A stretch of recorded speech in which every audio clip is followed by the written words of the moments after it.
The first person my wife thanked for helping her leave me was our daughter. To Leah, Marlene said, lifting her wine glass toward the far end of the table, who toured apartments with me until we found the one with the yellow kitchen. Leah's smile came late. Her husband, Nate, stared down at his folded napkin. Marlene kept going, and Paula, who reminded me that 62 isn't dead. Dennis and Sue, who helped with the move. Dean for the truck and the alibi. That got a nervous laugh from my younger brother, just one bark of sound before he understood nobody else was joining him. We were sitting beneath a framed photograph of the restaurant as it had looked in 1957, all chrome stools and men in white paper hats. In front of me, a chocolate script on a long porcelain plate read, "Happy 40th, Calvin Marlene." Under my chair was the cedar box I had made for her. Marlene looked around the table at 11 people who knew why we were there, and, apparently, what was coming. Then she looked at me. "Tonight isn't about celebrating how long I stayed," she said. "It's about thanking the people who helped me finally leave." My son Owen said, "What?"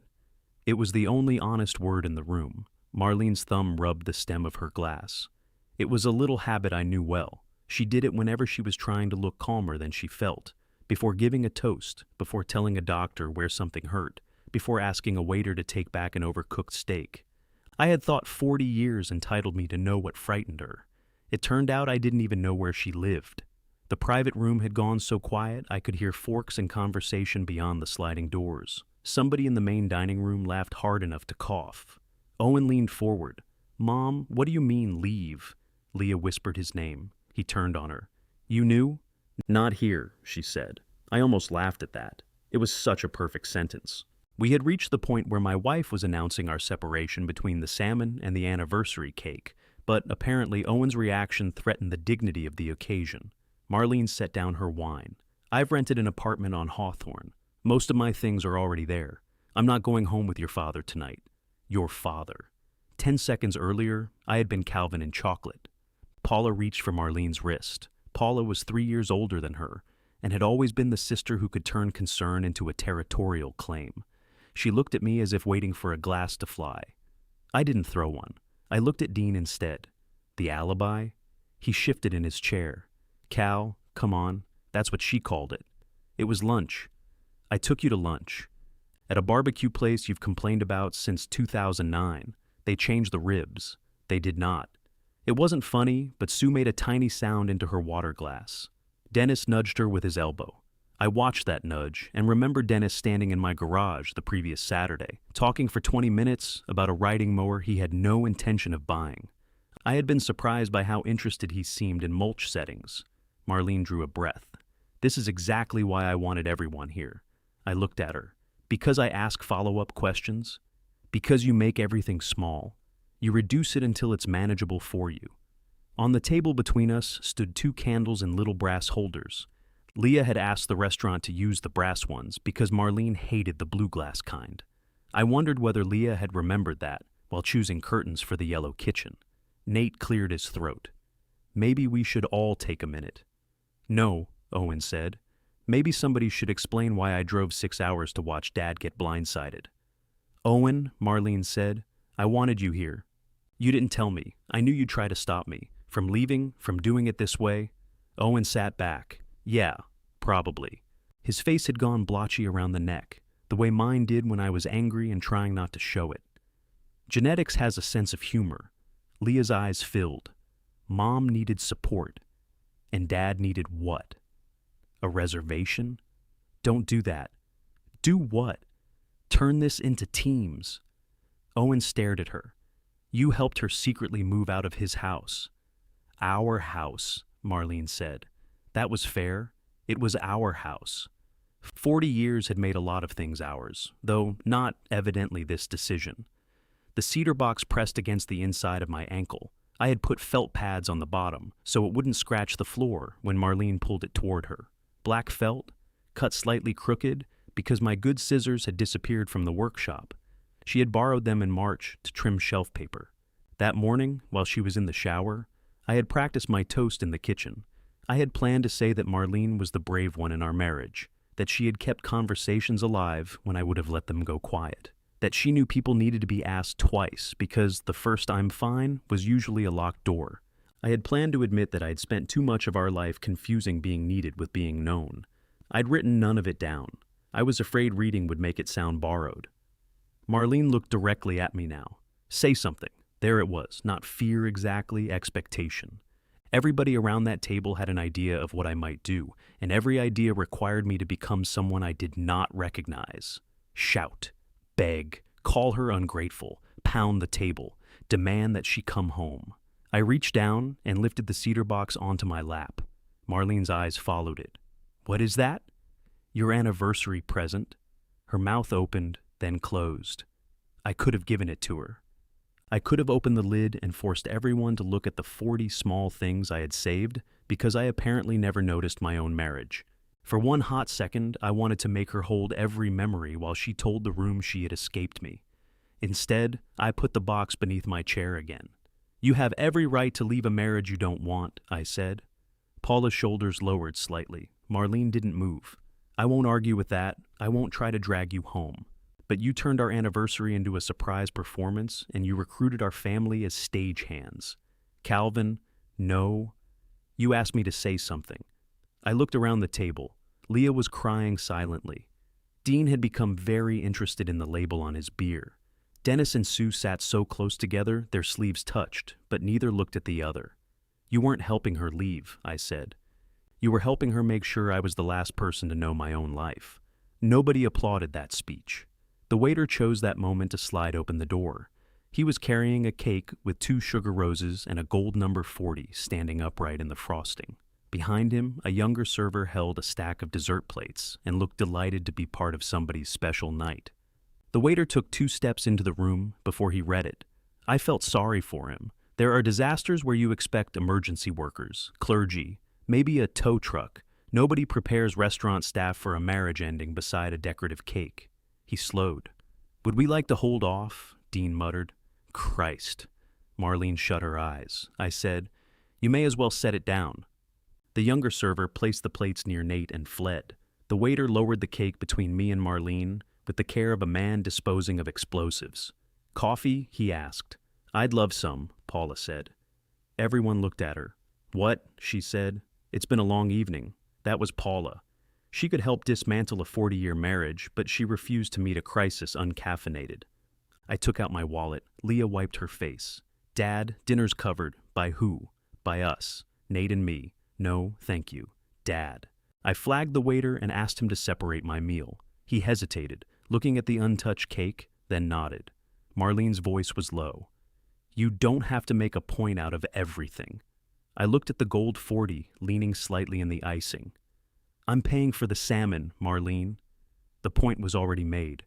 Owen stood so abruptly his chair bumped the wall. I'm taking Dad home. You just got here, Marlene said. I can see that. I bent for the cedar box. My fingers had gone stiff, and for a moment I couldn't get a proper grip beneath it. Owen saw and reached down. I've got it, I said. He pulled his hand back. That was the first thing anyone did for me that night. Outside, the air had the damp, metallic smell that comes before rain. Owen's rental car was parked beneath a maple, shedding early red leaves. He unlocked it, then stood with one hand on the roof. Did you know anything? He asked. No. Did you two have a fight? We've had 40 years worth. I mean, recently. I tried to remember. Marlene had been restless all summer. She had cleared half the hall closet and said she was donating coats. She had started taking long drives on Tuesday evenings. I assumed she was visiting Paula. Twice she had asked what I thought our life would look like in 5 years, and twice I had made jokes about my knees. Nothing I understood as a last fight, I said. Owen swore and walked 3 steps away. Then he came back. He looked like he wanted to hit somebody and hated that all available candidates shared his blood. She thanked them, he said. She actually thanked them.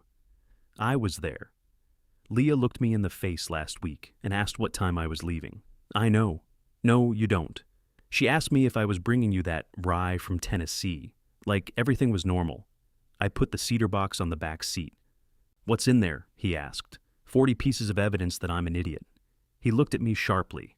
Don't. It was a joke. It wasn't a good one. Runs in the family. That almost got him. His mouth twitched, then collapsed. During the drive, he gripped the steering wheel at 10 and 2, as if taking a licensing exam. Rain began in sparse drops, each one catching the streetlights before sliding out of sight. My phone buzzed twice in my pocket. I didn't check it. Owen did. Is that her? Could be a coupon from the hardware store. Dad? What do you want me to do, Owen? I don't know. Something. That answer stayed in the car with us. When we turned onto my street, the porch light was on. Marlene always left it on when we went out after dark because she said a lit house felt less judgmental when you came home late. Owen parked at the curb. From outside, nothing looked different. The fern hung crooked by the front steps. One of the garage lights had burned out.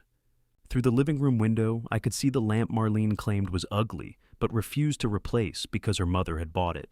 I carried the cedar box inside. The quiet was wrong before I noticed why. The little clock on the mantel was gone. So was the blue bowl where Marlene dropped her keys, the frame print above the couch, and the rust-colored throw she wrapped around herself every evening while insisting she wasn't cold. Owen came in behind me and stopped. Jesus. There were pale rectangles on the walls where our life had been protected from the sun. I set the box on the dining table. Marlene's coffee mug sat upside down in the drying rack. Yellow ceramic, chipped at the handle. She had taken the art and the clock and half the marriage, but left the mug I gave her on our 20th anniversary. My phone buzzed again. This time, I looked. Marlene had sent 3 words. Please feed Walter. From the hallway, our old gray cat gave one irritated cry, as if he had been waiting all evening for somebody to remember that betrayal did not alter the dinner schedule. Walter led me to his empty bowl, then sat beside it with the grave patience of a man waiting for a confession. You knew, I told him. He blinked. You watched her pack. Another blink. Owen opened the pantry. Where's his food? White container, bottom shelf. The white container was gone. We both stared at the place where it had been. She took the cat food, Owen asked. She took the container. Food must be somewhere. Why take the container? Marlene likes that container. It says Walter on it. I didn't say she was subtle. We found 2 cans behind a bag of rice. Walter accepted the substitution without gratitude. I watched him eat because it gave me something in the room whose needs I understood. Owen walked through the downstairs, turning on lights. Each switch revealed another subtraction. The copper pan above the stove, 3 cookbooks, the green vase from the entry table, the table itself. Marlene had left the mirror hanging over an empty patch of floor, which made the front hall look like it was waiting for furniture to arrive. Dad. I followed his voice into the den. One whole shelf of records was missing. Marlene's Motown, her Carole King, the jazz albums she bought after deciding we had become people who should understand jazz. My records remained packed tightly on either side of the gap. Owen ran his finger over the dustless shelf. How long did this take? I don't know. You didn't see boxes? I saw donation bags. She said Paula was cleaning out her basement. He looked at me, then away too quickly. Go ahead, I said. What? Ask how I missed it. I wasn't going to. You have your mother's face when you lie. I've got your face. Then we're both in trouble. He leaned against the bookcase. You really didn't notice anything? The question had changed. At the restaurant, it meant, how could they deceive you? Now it meant, how could you live beside her and not know? I noticed she was unhappy, I said. How unhappy? Depends which day you asked. Did you ask? I looked at the empty shelf. Walter came in, licked one paw, and left again. His work was done. My phone rang. Marlene's name appeared above the photograph I had assigned years ago, one I took while she was standing at the end of a pier with wind blowing her hair across her mouth. She hated that picture. I liked it because she was laughing too hard to pose. Owen folded his arms. Answer it. You don't have to supervise. I'm not supervising. You're standing 6 feet away with your arms crossed. He dropped his arms, which was as close to an apology as either of us was ready for. I answered. Walter ate. A pause. Thank you, Marlene said. Her voice sounded different through the phone. Not sad, smaller. You took his food container. I took the container from the pantry because it seals properly. There should be cans. There were. I can bring another one. I own containers. Owen closed his eyes. Marlene breathed out. Is Owen with you? He is. Can I speak to him? You can call his phone. He's not answering. Owen mouthed, correct. I suppose that's his answer, I said. Calvin, Please don't make this harder. I walked into the kitchen, though there was no privacy left to protect. You stood up at our anniversary dinner and thanked 10 people for deceiving me. It wasn't 10. I counted without meaning to. Leah, Nate, Paula, Dennis, Sue, Dean. Maybe she was right. Maybe some guests had merely known. It was a strange relief to discover my humiliation had an attendance problem. How many would make it acceptable? I asked. That isn't what I meant. What did you mean? I didn't do it to humiliate you. Then you should get your money back. Owen looked down. His shoulders moved once. Under other circumstances, I might have enjoyed making him laugh. Marlene's voice tightened. I needed to say it where I knew I could finish. I've never stopped you from walking out of a restaurant. You stop conversations without moving, Calvin. That's your gift. I rubbed my forehead. Behind the faucet, the little ceramic dish that held her rings while she cooked was gone. A faint, clean circle remained on the windowsill. You could have told me before you moved, I said. I tried to tell you for years. You told me you were unhappy.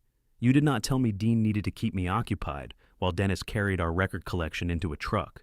If I'd told you, you would have fixed it. That's usually what people want when they tell you something is broken. No, you would have made it temporarily bearable.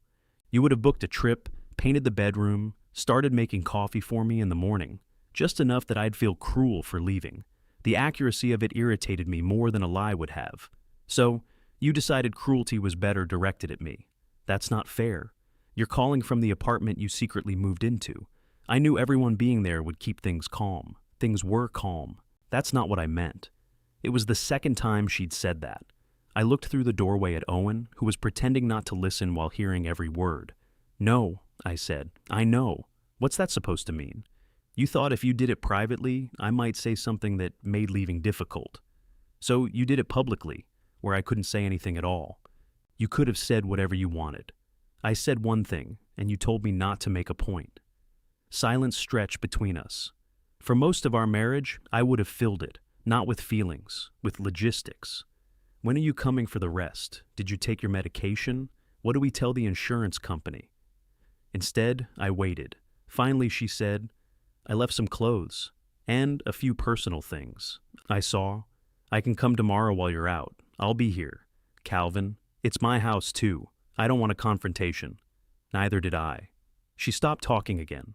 I could picture the yellow kitchen. I had never seen it, but Leah had, so my mind borrowed details from places we had visited together. Yellow walls, maybe, white cabinets, a cheap light over the sink. Marlene standing barefoot on a floor I didn't know, rubbing the stem of an absent wine glass. I'll text you a time, she said. Come yourself. What? Don't send Leah. Don't send Paula. If there are things here that belong to you, come get them yourself. I wasn't going to send anyone. Good. She hung up before I did. Owen whistled softly. What? I don't think I've ever heard you talk to Mom like that. I don't think your mother has ever had another address. He walked to the refrigerator and opened it. You have mustard, olives, and 6 eggs. There's cheese. This cheese could vote. Check the date. I don't need the date. It has an opinion on property taxes. He took out the eggs and found a skillet.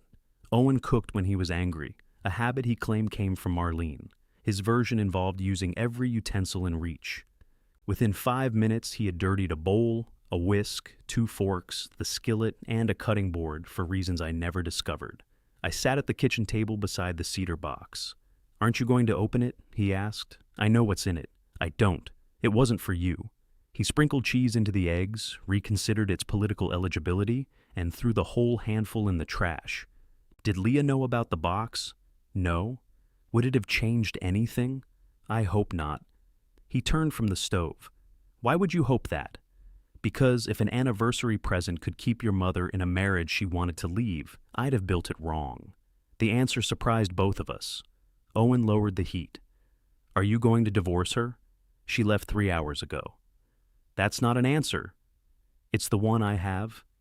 He divided the eggs between 2 plates. Mine had more, which he tried to disguise by spreading as thin. I didn't mention it. We ate at the table without placemats. Marlene had taken those too. Or perhaps they were in the wash.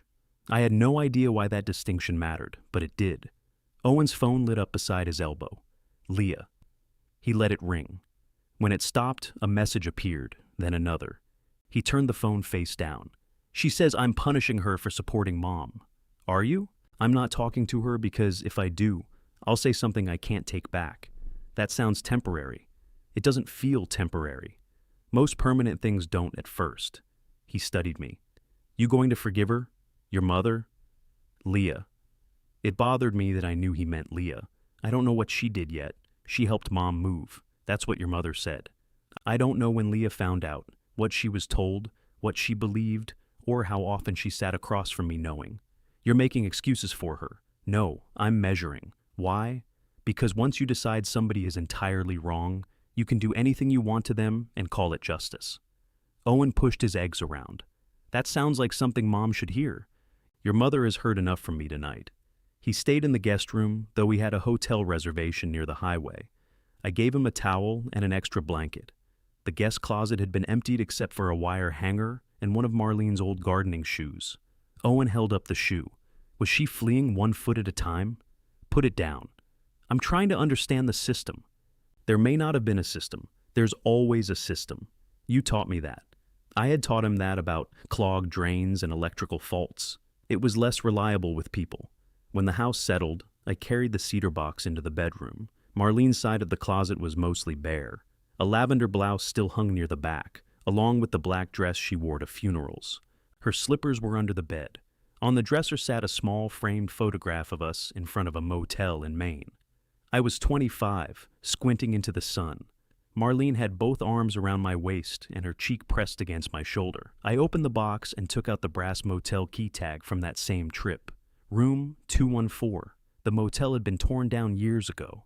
Marlene had kept the key by accident, and I had kept it on purpose. My phone lit the dark. This time, it was Leah. I know you don't want to hear from me. I'm sorry.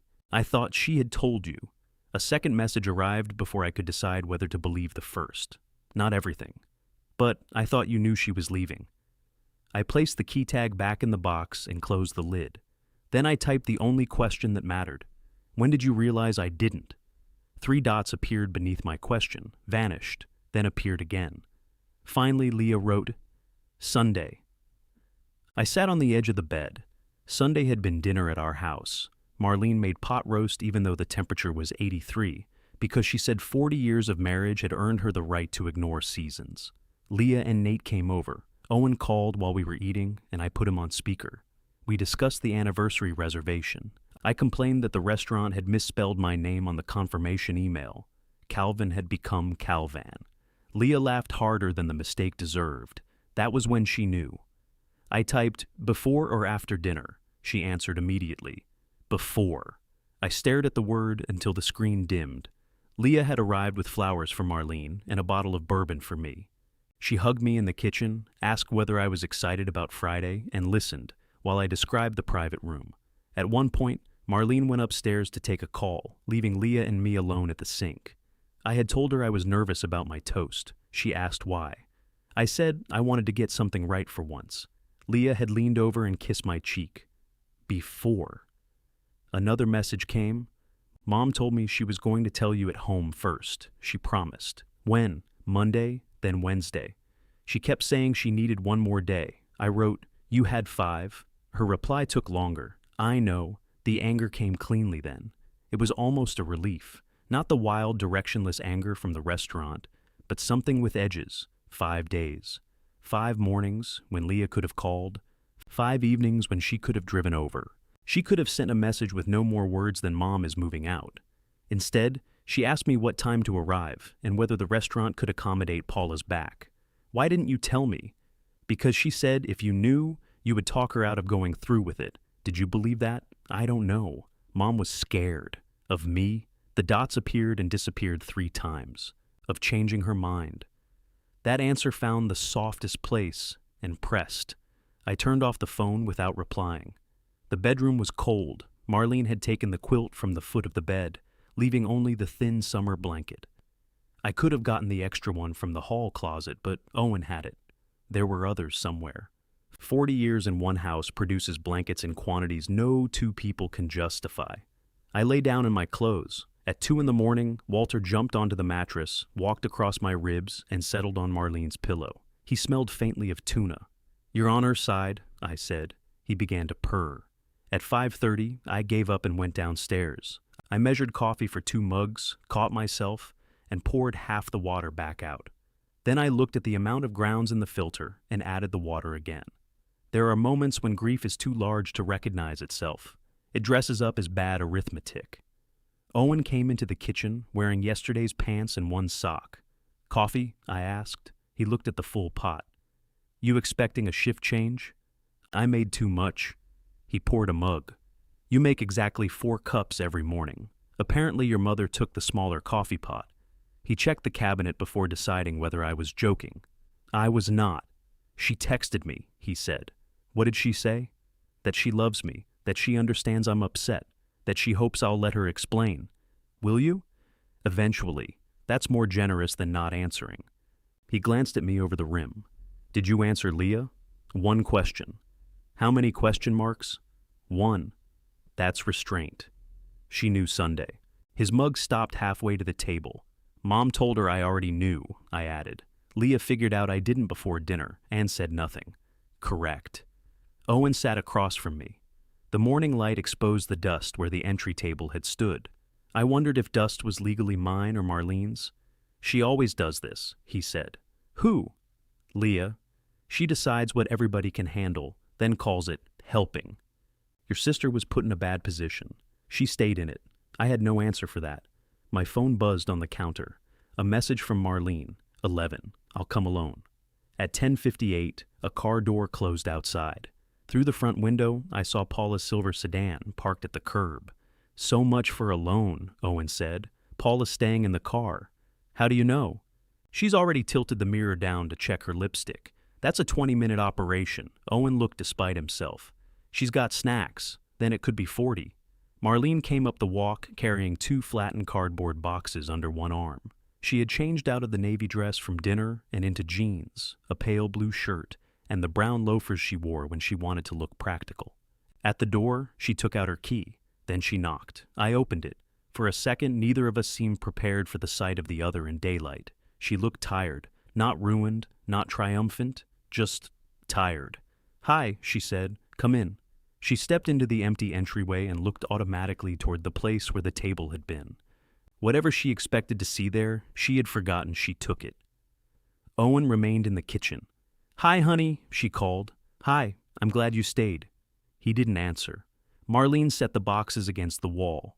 Walter appeared from the hallway and wound around her ankles. She bent to pick him up, and he allowed it with indecent speed.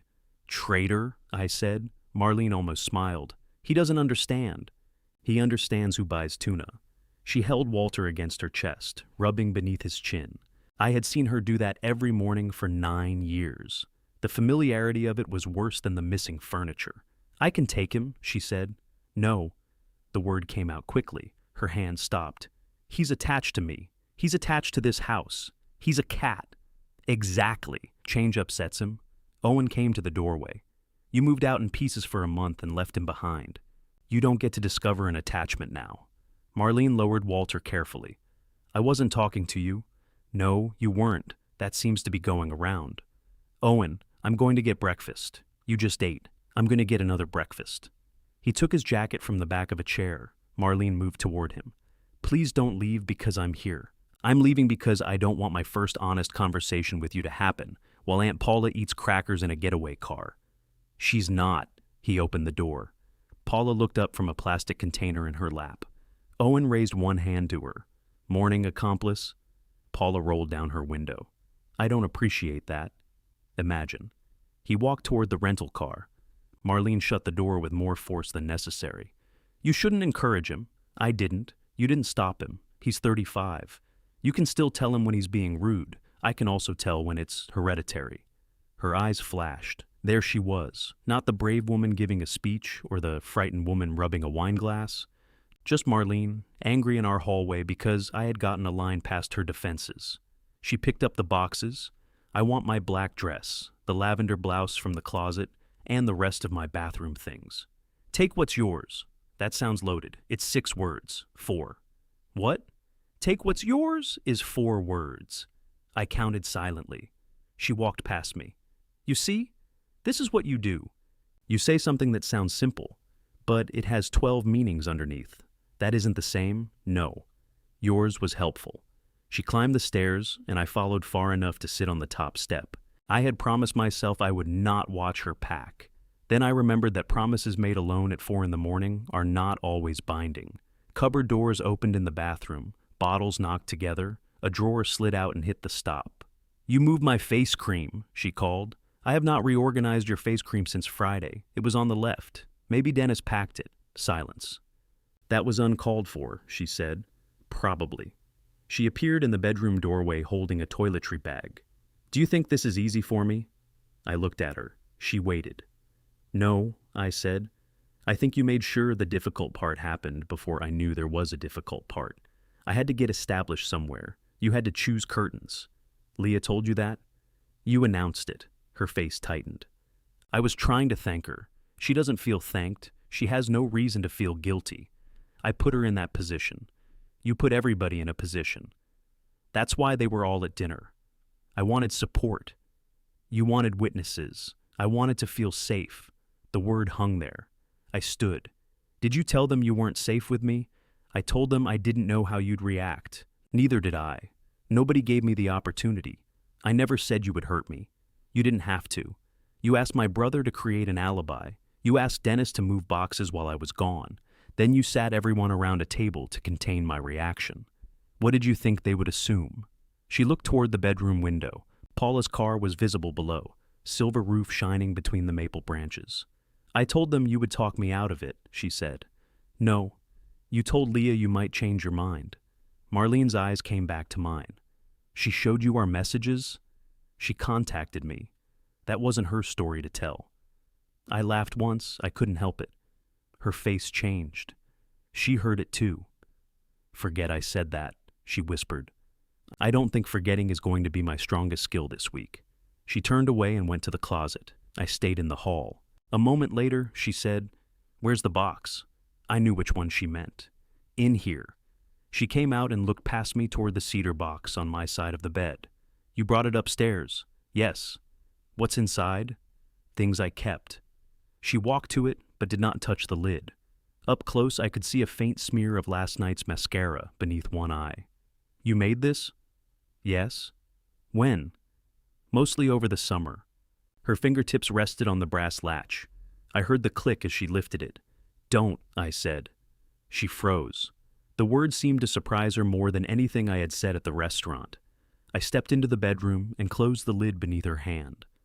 "That was for my wife on our 40th anniversary," I said. "You decided she wasn't coming." Marlene withdrew her fingers as if the cedar had burned them. Then she picked up the black funeral dress, left the lavender blouse hanging in the closet, and carried her half-empty box downstairs. At the bottom of the stairs, Marlene put the box down and stood with one hand on the banister. "You don't have to be cruel," she said. "I'm learning where you set the line." She looked toward the front window. Paula had stopped eating crackers and was talking on her phone with the intense expression she usually reserved for complaining about medical bills. "I'll come back for the rest another time. Let me know when. I assume you'll want my key." The question caught me off guard. She had knocked, but the key was still in her pocket. I could see the outline of the ring through her jeans. "Do you want to keep it?" "It isn't about what I want. That seems to be exactly what this is about." She flinched, and I regretted it. Not because it was untrue, because I had said it to cause pain, and 40 years gave me excellent aim. "Keep it for now," I said. "You still have things here." She picked up the box. Walter appeared from the kitchen and sat in front of the door, his tail curled neatly around his feet. Marlene bent to scratch his head. "I'm sorry, sweetheart." Walter yawned. She opened the door. Paula ended her call and got out of the car. She left the plastic container on the roof and marched up the walk in white pants that made no sense around cardboard boxes. "What happened?" she asked. "Nothing," Marlene said. "Your face says something happened. My face always says something happened. That's what faces do." Paula reached for the box. Marlene held on. "I can carry it. I'm trying to help." "I know." There was enough in those 2 words to stop Paula. She glanced at me over Marlene's shoulder. "Calvin, this doesn't have to become hostile. You waited in the car. You asked her to come alone, so you drove her. She was upset. She wasn't too upset to drive away last night." Marlene closed her eyes. "Please." Paula lowered her voice. "She spent years trying to get through to you. and you spent a month helping her get around me. That isn't fair. It was becoming the official family motto. I stepped onto the porch. Did you know she planned to announce it at dinner? Paula's chin lifted. I knew she planned to tell you. At dinner, she was deciding. When did she decide? Marlene said. Calvin, stop interrogating her. I asked 2 questions. You know how you are. I looked at Paula. Do you? For the first time, uncertainty crossed her face. Behind them, a gust lifted the lid from the cracker container and sent it spinning into the yard. Paula turned instinctively, but Marlene did not. She kept looking at me. What was I supposed to do? Paula asked. Tell my sister she had no right to leave? You could have told her she had no right to make me celebrate first. I told her the dinner was a bad idea. Marlene's head snapped toward her. Paula pressed her lips together. It was a small betrayal compared with the one they had arranged for me, but I saw it land. Marlene shifted the box against her hip. You said you understood, she said. I understood why you needed people there. I didn't say I liked the anniversary part. You helped Leah organize it. I made 1 phone call. You ordered the cake. Paula looked offended. You told me to. I leaned against the porch post. For a moment, I was no longer the center of the disaster. It continued perfectly well without me. Marlene started toward the car. Paula hurried after her, retrieving the lid from the grass on the way. She put the box in the trunk, slammed it, then remembered the crackers on the roof. The car backed away with the plastic containers still sitting there. It survived to the corner before sliding off and scattering square crackers across the pavement. Walter watched from the doorway. I'm not cleaning that up, I told him. Owen returned carrying 2 paper bags and a tray of coffee. He stopped beside the crackers. What happened here? Your aunt was attacked by carbohydrates. He studied the street, then me. Mom gone? Just... How was it? She took a dress and left a blouse. Should I know what that means? If you figure it out, tell me. He handed me a bag. Inside was a breakfast sandwich wrapped in foil and a cinnamon roll the size of a hubcap. You already fed me. You didn't eat enough. I ate what you put on my plate. You looked hollow. That isn't a medical diagnosis. It's not nothing either. We sat on the porch steps and ate. The rain had washed the air clean, leaving the sky an unreasonable blue. Across the street, Mr. Hollis pretended to trim a hedge while checking on us every 20 seconds. News traveled fast on our block, especially news nobody was supposed to know. Did she explain? Owen asked. She explained that she was afraid she'd change her mind. That makes no sense. It makes some. Not to me. Your mother has wanted me to change for a long time. She was afraid I'd finally do it at the exact moment she decided to leave. Could you have? I peeled foil from the sandwich. For a week? Absolutely. That's not what I asked. No. He waited. I watched Mr. Hollis attack one branch for the 4th time. 6 months ago, I said, your mother asked me to go to counseling. Owen didn't react. That was worse. She said she was tired of having the same conversation. I told her paying a stranger wouldn't make it a new conversation. You said that? Close to that. Dad. I know. Do you? I'm beginning to. Marlene had been standing at the kitchen counter when she asked. I was replacing the dimmer switch over the dining table because it flickered whenever somebody used the microwave. She told me she felt as if she had become background noise in her own marriage. I told her the switch was wired wrong. She said, I'm talking about us. I said, I can talk and do this. She said, no, Calvin. You can work and wait for me to stop. I remembered the sentence now. At the time, I had answered by asking her to turn off the microwave. Owen rubbed both hands over his face. Why didn't you tell me? What would I have said? Your mother wants counseling and I think it's unnecessary. You could have gone. Yes. Just yes? Would you like me to go back 6 months and be more persuasive? He stood, walked to the edge of the porch, then turned around. I'm angry for you, and you're making it difficult. I'm not asking you to be angry for me. Then who's supposed to be? The question was too large for a Saturday morning. My phone rang inside. Neither of us moved. It stopped, then started again. Could be the hardware coupon, Owen said. You're getting funnier. Trauma sharpens the mind. The caller was Dennis. I let it ring out. A minute later, a voicemail notification appeared. He helped move her, Owen said. He did. You going to listen? Eventually. You've got to stop stealing my material. He left the next morning. I tried to convince him to stay another day, and he tried to pretend I had succeeded. We both knew he needed to get home. He had clients waiting, a neglected refrigerator, and a life that did not fit inside my guest room. At the curb, he hugged me so hard my glasses shifted. I can come back next weekend. You don't have to. I know. That's why it counts. I watched his car disappear, then went inside and listened to Dennis's voicemail. Cal, it's me. Obviously. I guess the phone tells you that now. A long breath. I have something of yours. I didn't realize we used it until we unloaded. I should bring it over. I'd also like to talk if you'll let me. I'm sorry. That sounds cheap. I know it does. He had left the message Saturday morning. By Sunday afternoon, he had called twice more without leaving another. I called him back. He arrived 20 minutes later, carrying one of my blue moving blankets folded over both arms. I recognized it before he reached the porch. My initials were stitched into one corner in white thread. Marlene had sewn them there after Dean borrowed 3 blankets and returned 2. Dennis held it out. This got mixed in with ours. You took my moving blanket to move my wife? His face reddened. Sue grabbed it from the garage. Of course she did. She thought Marlene had put it out. Were you worried her furniture might get scratched? Cal. I took the blanket. It smelled like Dennis's truck and Marlene's perfume. Come in, I said. He wiped his shoes twice on the mat, though they were clean. Dennis and I had known each other for 27 years. We met when he backed a boat trailer into my mailbox, then tried to straighten the post before I got home. The mailbox leaned 5 degrees to the left ever since. He claimed it gave the property character.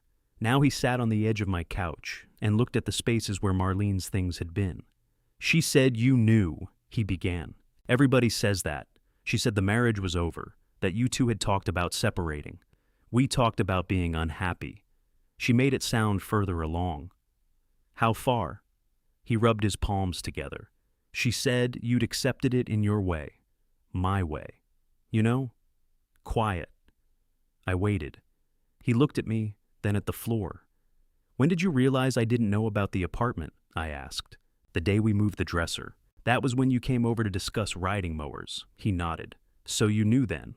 I knew you didn't know about the move. I thought you knew she was leaving.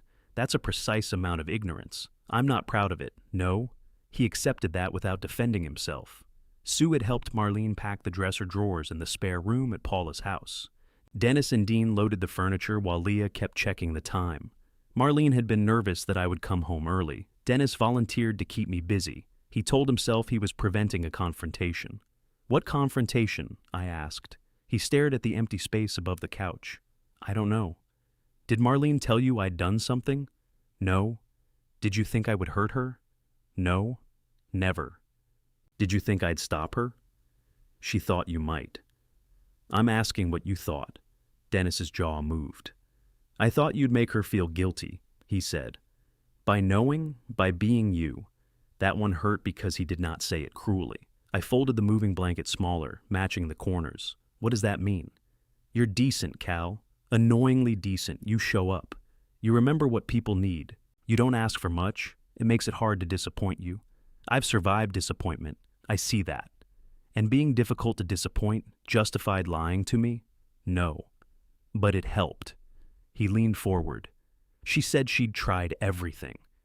She didn't try telling me she had an apartment. I know. Do you? He sat back. I heard the mantel clock tick, then remembered the mantel clock was gone. The sound came from the kitchen, a cheaper clock, one I had stopped noticing. Dennis said, I should have told you. Yes. I'm sorry. Yes. He looked up, perhaps waiting for the part where I relieved him. I had done it 100 times. Someone apologized, and I said, Don't worry about it. We're good. Life's too short.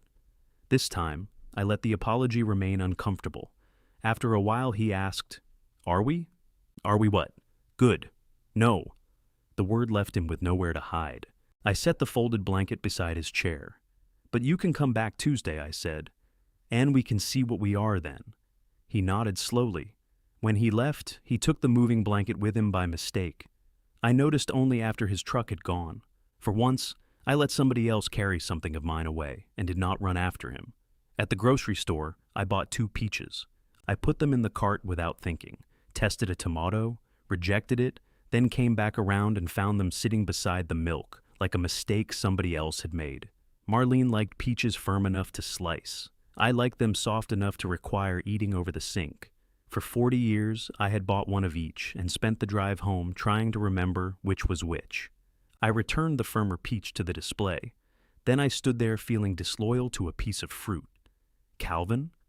Sue was at the end of the aisle holding a bundle of celery. She looked as if she had been hoping to pass unnoticed, but couldn't bear the rudeness of succeeding.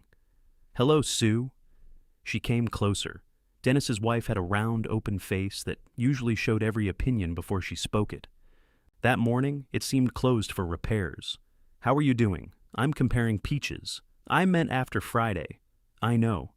She adjusted the celery under her arm. "Dennis told me he came over. He returned a blanket, then took it home again." For a second, she looked confused. "He did?"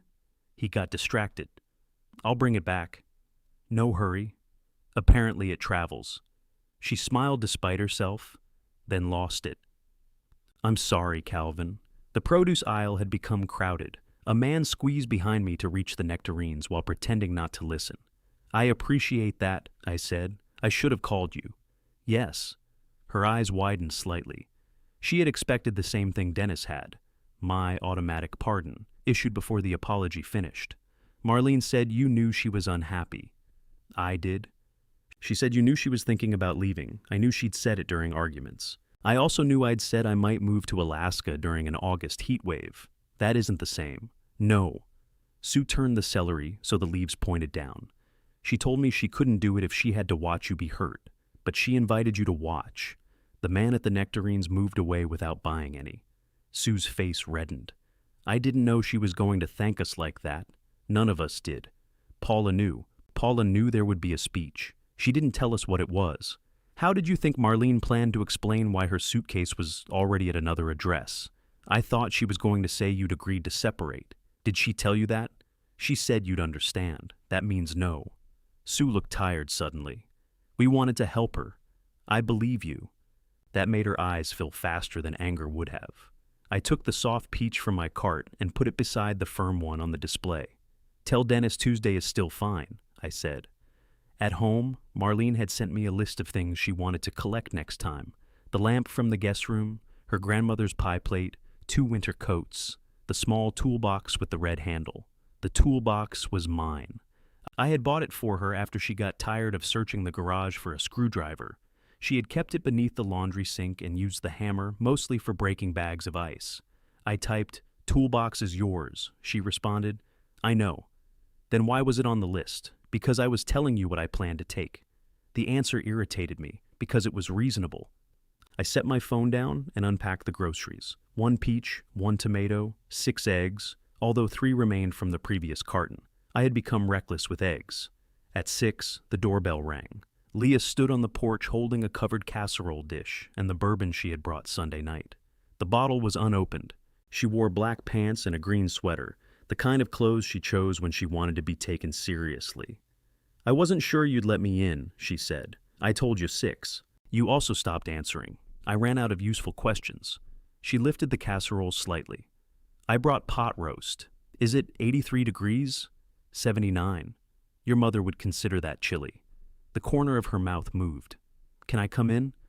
I stepped aside. She noticed the missing entry table immediately. Her gaze traveled from the pale rectangle on the wall to the gaps in the living room. "I didn't realize she took this much. You toured the apartment, not after everything was moved." She set the casserole on the kitchen counter.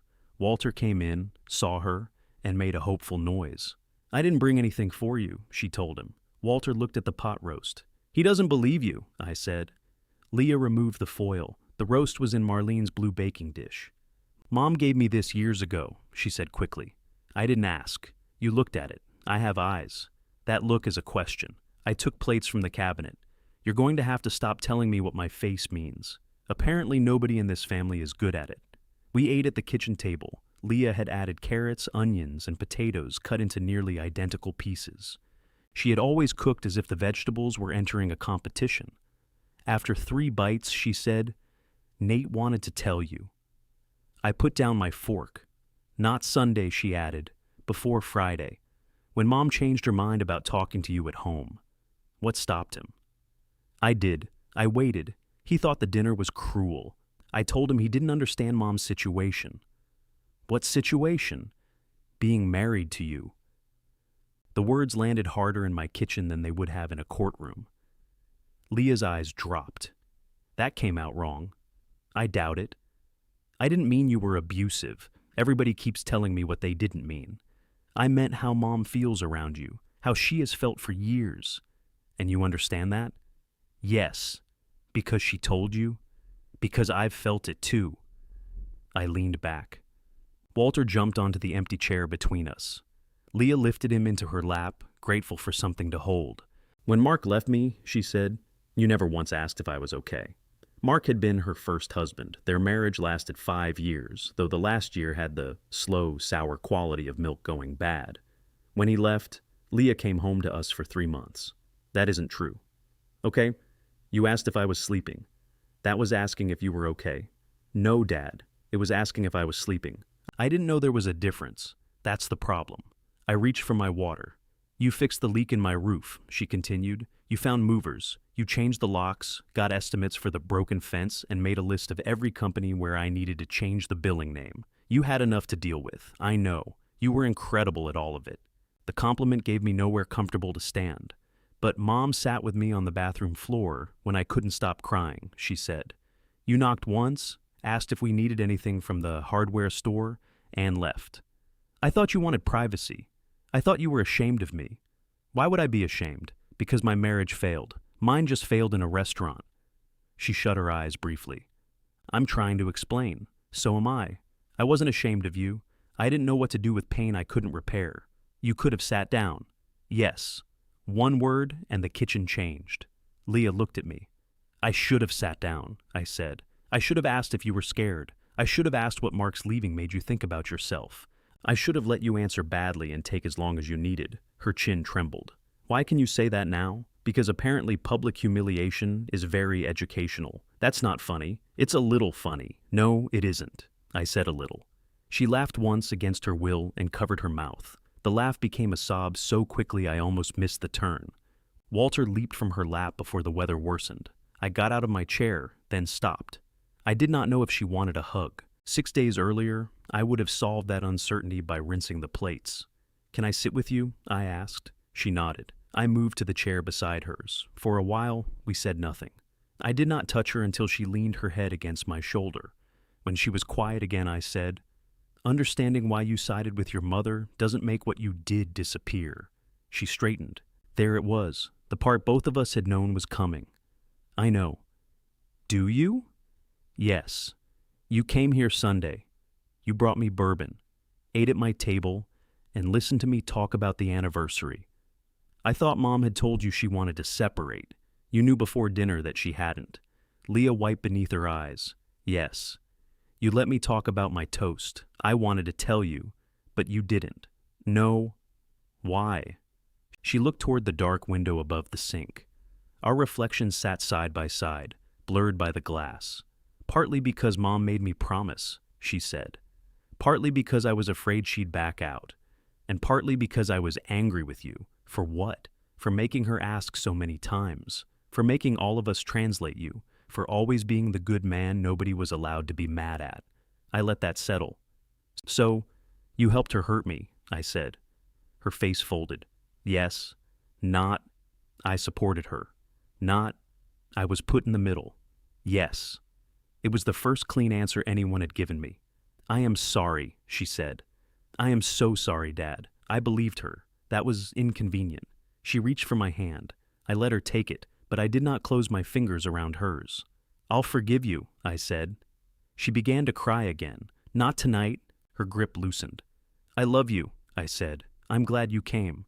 I'm sorry for what I failed to give you when Mark left. None of that means I trust you tonight. How do I fix it? I don't know. There has to be something. That sounds familiar. She heard it and nodded. We packed the leftover roast into containers. Leah washed the blue dish while I dried it. It was the kind of ordinary work that had hidden our family from itself for years, but this time neither of us pretended it meant we were finished talking. At the door, she gave me the bourbon. You bought this for me, I said. I did. Before you knew?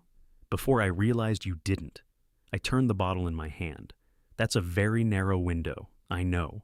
She hugged me carefully, as if I had stitches. When she stepped onto the porch, I said, "Leah." She turned. "Your mother's apartment. Does it really have a yellow kitchen?" "No. The cabinets are yellow. The walls are white." I nodded. "Why?" I wanted to picture it accurately. Her face tightened, but she answered.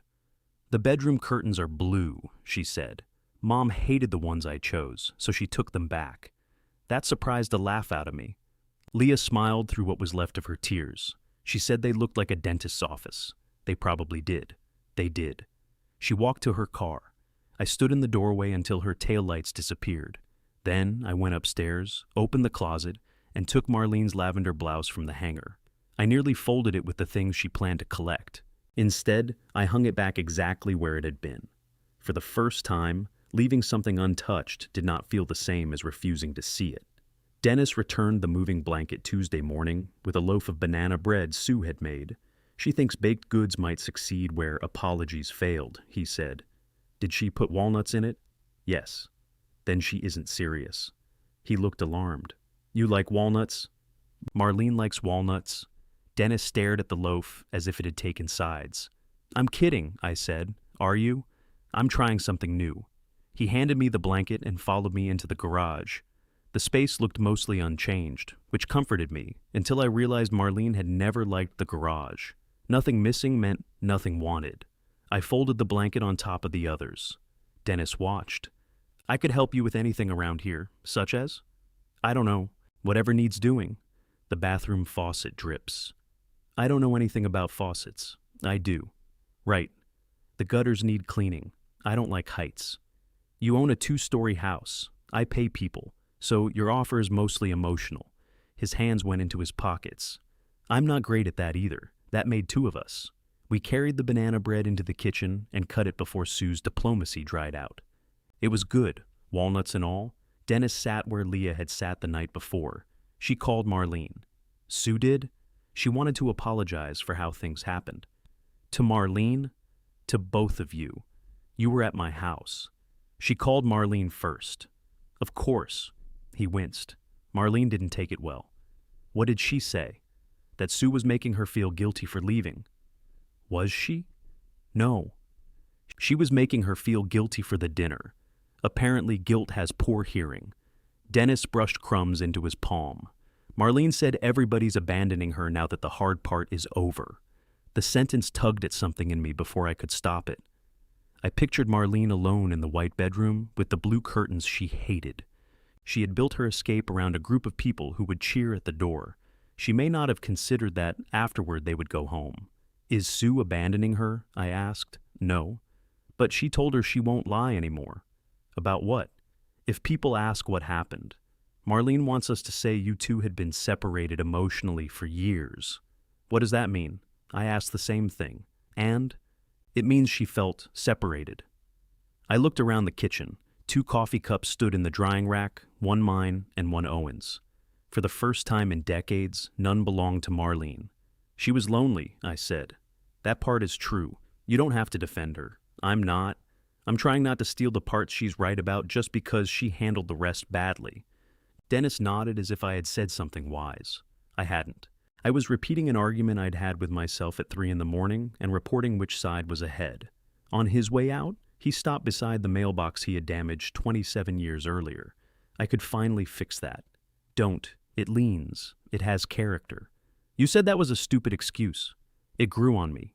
He put one hand on the post. Are we good? We're less bad. He considered that, then smiled. Tuesday helped? A little. Should I come back next Tuesday? If you bring bread without walnuts. I'm not telling Sue you said that. That's how these things start. He left laughing, but he did not touch the mailbox.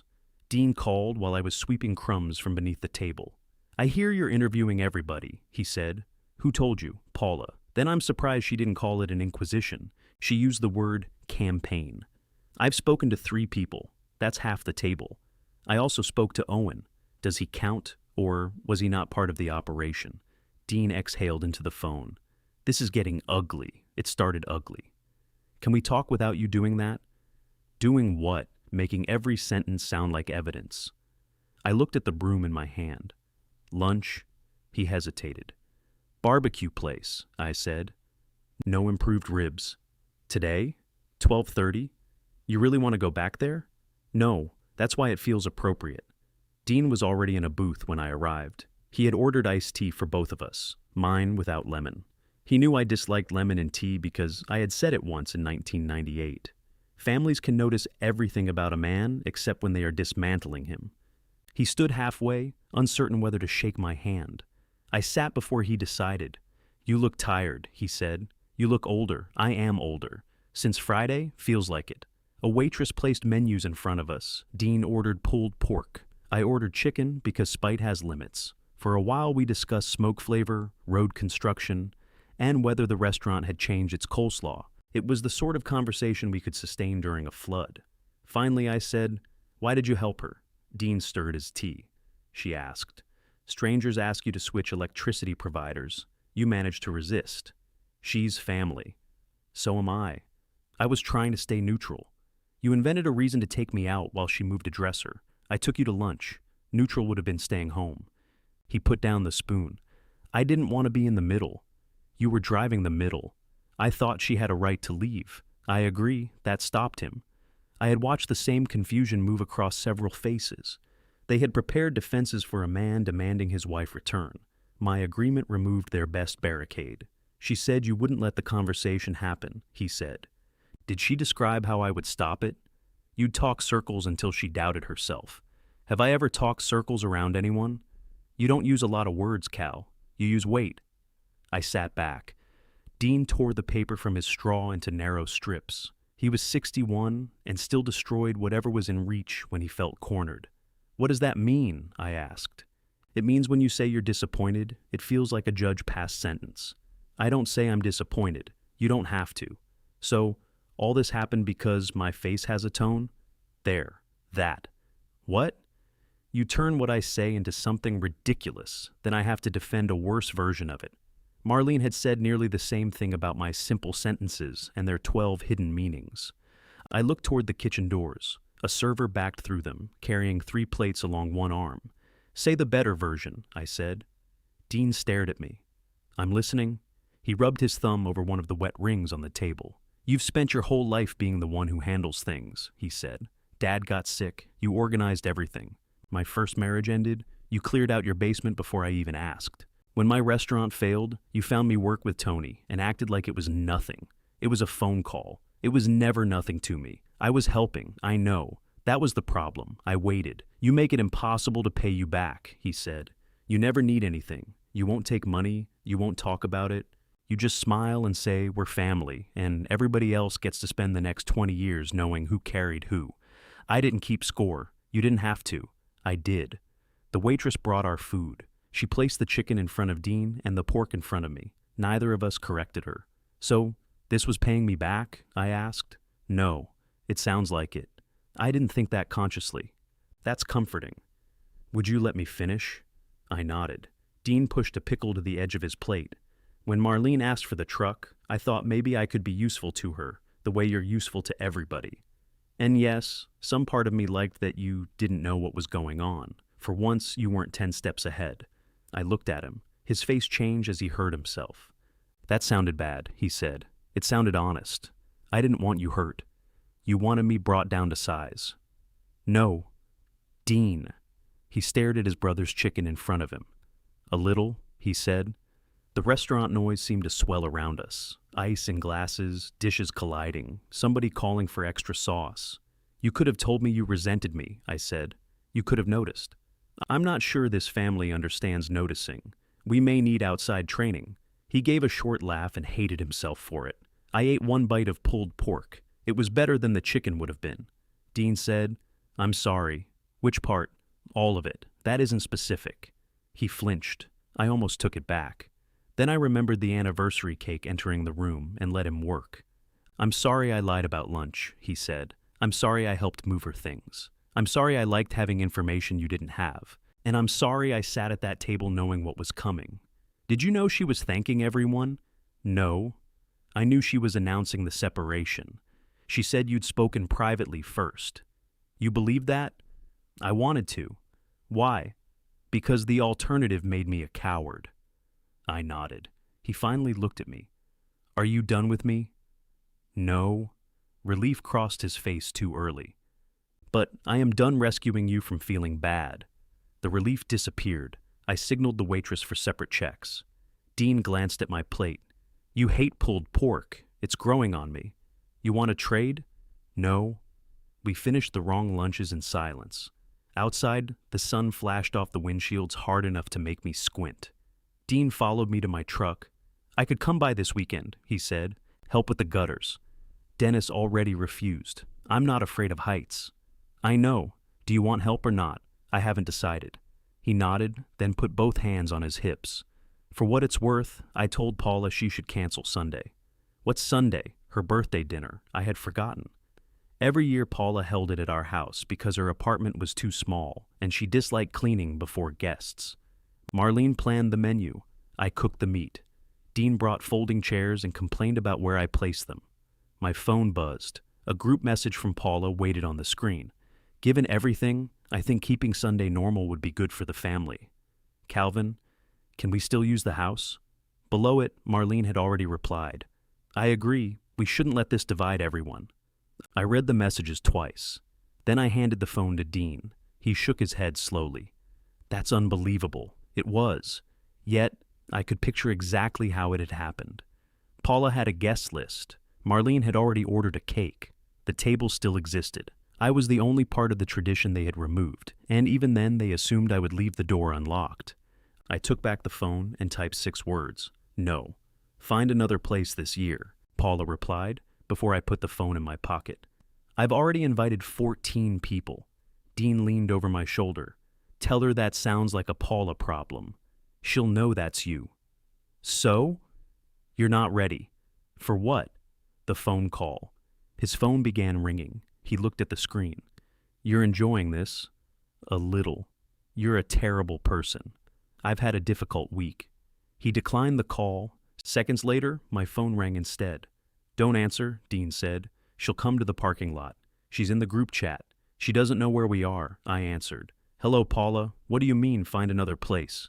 Dean walked toward his car with both hands raised, abandoning me to the sister-in-law he had helped embolden. I mean, the party can't be at the house. Why not? I won't be hosting. You don't have to host. We can handle everything. Then you can handle everything somewhere else. This is my birthday, Calvin. That hasn't changed. I sent invitations. You sent messages. They were electronic invitations. That doesn't make them less formal. Marlene left me at our anniversary dinner 4 days ago. She left the marriage. She didn't leave the family. I watched Dean drive away before Paula recruited him again. I'm aware, I said. The family is very involved. She lowered her voice, which meant she was about to become more insulting, while claiming to be reasonable. You have a large dining room. Mine seats 4. Marlene's new place isn't ready for guests, and Leah's house is all the way across town. Across town is 12 minutes, with traffic. Then leave early. You're punishing everyone because you're angry with Marlene. I'm not making 14 people clean my house before and after a party. We would clean. You left crackers in my street. That was one time. It was yesterday. Calvin. No. The word produced a stunned silence. Paula was accustomed to resistance requiring several sentences. One gave her nothing to climb. All right, she said finally. But don't be surprised when people feel unwelcome. I won't. She hung up. The group messages continued for an hour. Paula announced that Leah and Nate had graciously offered their house. Leah immediately wrote that nobody had asked Nate yet. Nate responded with a thumbs up, which could have meant agreement, surrender, or an accidental press of the screen. Owen wrote, I won't be attending. Marlene replied privately to me. Was that necessary? I typed, yes. Her answer came quickly. Paula didn't do this to you. I looked at the words for a long time before responding. She ordered the cake. Marlene did not write again. She came Thursday afternoon for the guest room lamp, 2 coats, the pie plate, and the red-handled toolbox. This time, she used her key. I heard it turn while I was in the kitchen. I did tell you 3, she called. It's 3:05. I sat in the car. Why? I don't know. She stepped into the kitchen and set her purse on the counter out of habit. Then she picked it up and put it over her shoulder. I had gathered nothing for her. The list remained on my phone, but I wasn't going to walk through rooms deciding which pieces of our life were hers. She seemed annoyed when she realized that. I thought you might set things by the door. I thought you wanted to tell me what you planned to take. She heard her own text in my answer. The lamp is awkward, she said. I can carry it when you're ready. I'm capable of carrying a lamp. I didn't say you weren't. You were making a point. I offered to carry a lamp. She pressed her lips together and went upstairs. I stayed in the kitchen. Cupboard doors opened and closed. Hangers scraped across the closet bar. I heard her footsteps pause in the bedroom, near the cedar box, but she did not ask about it again. She came down wearing one winter coat and carrying the other. The black dress was gone from the box she brought Saturday, but the lavender blouse still hung upstairs. The lamp doesn't fit in the box, she said. It rarely does. Could you not? I honestly don't know what I did. That tone? What tone? The one that says, I'm stupid. I don't think you're stupid. You think I've made the stupidest decision of my life? No. I think the dinner was one of the cruelest decisions of your life. That isn't the same as leaving. She draped the coats over a chair. You're making sure everyone regrets supporting me. I haven't asked anyone to regret anything. You're meeting with them one at a time. They're speaking to me one at a time. It's how conversations usually work when they're not organized as banquets. Dennis called me after he left here. Dean called Paula. Leah barely answers my messages. You're pulling them away. I told Leah I don't trust her. Marlene stared at me. Why would you tell her that? Because I don't. She's devastated. So am I. She was trying to support me. She was also angry with me. She admitted both can be true. Marlene looked toward the counter where her purse would normally have been. For a moment, her hand moved as if to touch it before she remembered it was on her shoulder. She had no right to talk about our private conversations, she said. You brought our private life into a room and served cake. I know the dinner was a mistake. It was the first time she had said it plainly. I waited, afraid any movement would scare the sentence away. She stared at the floor. I thought if everyone was there, I'd feel stronger. Did you? For about 30 seconds. Which 30? Before Owen spoke. I leaned against the counter. She went to the laundry room and retrieved the red-handled toolbox. When she returned, she set it beside the coats. I still believe leaving was right, she said. I know. You keep separating the two things. Somebody should. Her eyes lifted. You couldn't do that before. Before what? Before I left. Every time I said I was miserable, you acted like I was accusing you of being a monster. Then you defended yourself against something I hadn't said. I thought of the dimmer switch. You're right, I said. She blinked. I continued before surprise could become hope. And you did the same thing. You wanted to leave, but wanting wasn't enough. You needed everybody to believe you had no choice. I didn't say I had no choice. You used the word finally. You thanked people for helping. You made an alibi. You didn't need to say trapped. You decorated around it. Color rose in her face.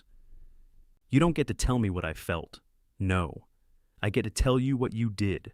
We stood in the kitchen where we had avoided hundreds of arguments by discussing groceries instead. From the living room came the soft thump of Walter jumping off the couch. Marlene said, "Are you coming Sunday?" To Paula's party? It would mean a lot to her. My being there or my forgiving her. Your being there would show the family isn't breaking apart. The family broke apart at the anniversary. It doesn't have to stay that way. Then put it back together without asking me to pretend. She lifted the toolbox and one coat. Fine. I carried the lamp and pie plate to her car. She did not object. The lamp had a brass base and a wide cream shade that blocked my view as I followed her down the steps. At the curb, she opened the trunk. There was the blue curtain fabric Leah had returned, still in a plastic bag. I placed the lamp beside it. You kept the curtains, I said. I might make pillows. You hate sewing. I can learn. You could. She looked at me, suspicious of the lack of sarcasm. I handed her the pie plate. Our first Thanksgiving in the house, she said. Do you remember? You dropped an apple pie in the driveway. The plate didn't break. The pie landed upright. We ate it. You served the middle. Paula had 2 slices. That explains a lot. Marlene laughed. It came out before she could stop it. For 2 seconds we were standing beside our car after a holiday, younger and tired and delighted by our own bad judgment. Then she closed the trunk. I'm lonely, Calvin, she said. The confession was so quiet I nearly missed it. I looked toward the yellow kitchen I still could not see. You were lonely here? I know. Leaving doesn't fix every kind. I thought people would understand. They understand that you wanted to leave. They're treating me like I did something unforgivable. You asked them to participate. Now they have to decide what that means about them. Her eyes hardened. And you're helping them decide? No. I spent 40 years helping people avoid their own decisions. I'm taking a break. She got into the car. I went inside before she drove away. On Sunday afternoon, the house smelled like the roast I had no reason to cook. Habit had taken a 4-pound piece of beef from the freezer Friday night and placed it in the refrigerator to thaw. By noon, refusing to cook it felt more wasteful than the cooking for nobody. I ate at the kitchen table with Walter, watching from the windowsill. At 6:30, my phone began lighting up. Dean, I left. Owen, who was not there. What happened? Leah, please don't do this in the group chat. Paula, it was my birthday. Nate, I'm going for a walk. Then nothing for 11 minutes. Marlene called. I let it ring 4 times before answering.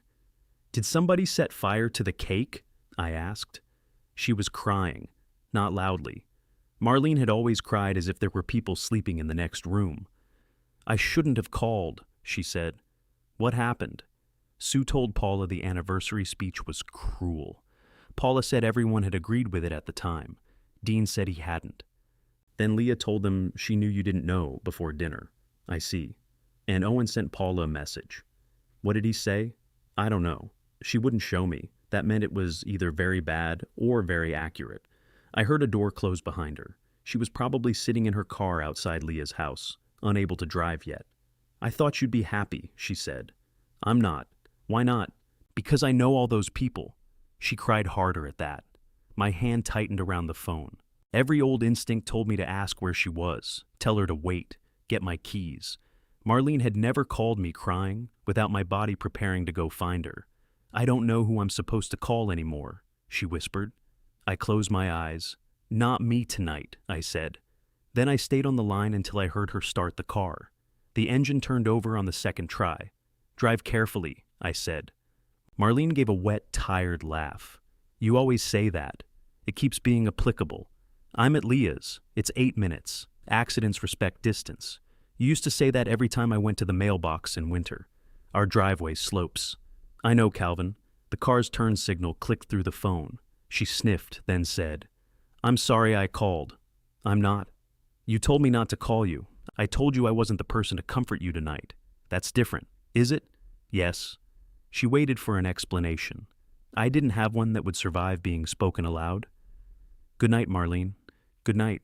I stayed on until the turn signal stopped, then ended the call. At 11:15, a message arrived. Home. I read it twice. I did not answer, but I slept better knowing where she was. The following afternoon, I went back to the repair workshop. We met twice a week in the basement of a community center, where people brought appliances that cost less to replace than repair, and insisted replacement was not the point. Most of our work involved lamps, toasters, and the occasional vacuum cleaner packed with enough hair to qualify as a second pet. Luis, who organized the place, took one look at me and pointed to the coffee. Drink before electricity, he said. I know how electricity works. You look like you don't know how pants work. I checked my zipper, he laughed. Made you look. Luis was 70, compact, and delighted by any joke that had survived 7th grade. His wife Elena volunteered at the intake table and had the patients he treated as a renewable resource. My first repair was a floor lamp belonging to a woman named Gail. The switch had failed, the cord was cracked, and the shade tilted 8 degrees to the right. It was my first grown-up purchase, she said. I bought it when I got my own apartment. How long ago? Long enough that you should not calculate it in front of me. I replaced the cord and switch. When I started straightening the bent harp that supported the shade, Gail stopped me. It's always leaned. I can fix that. I like the lean. It's objectively wrong. So are my knees. I'm keeping those. I looked at the lamp, then at her. All right. Luis, working at the next table, said, Growth, mind your toaster. His toaster launched both slices high enough to startle Elena at intake.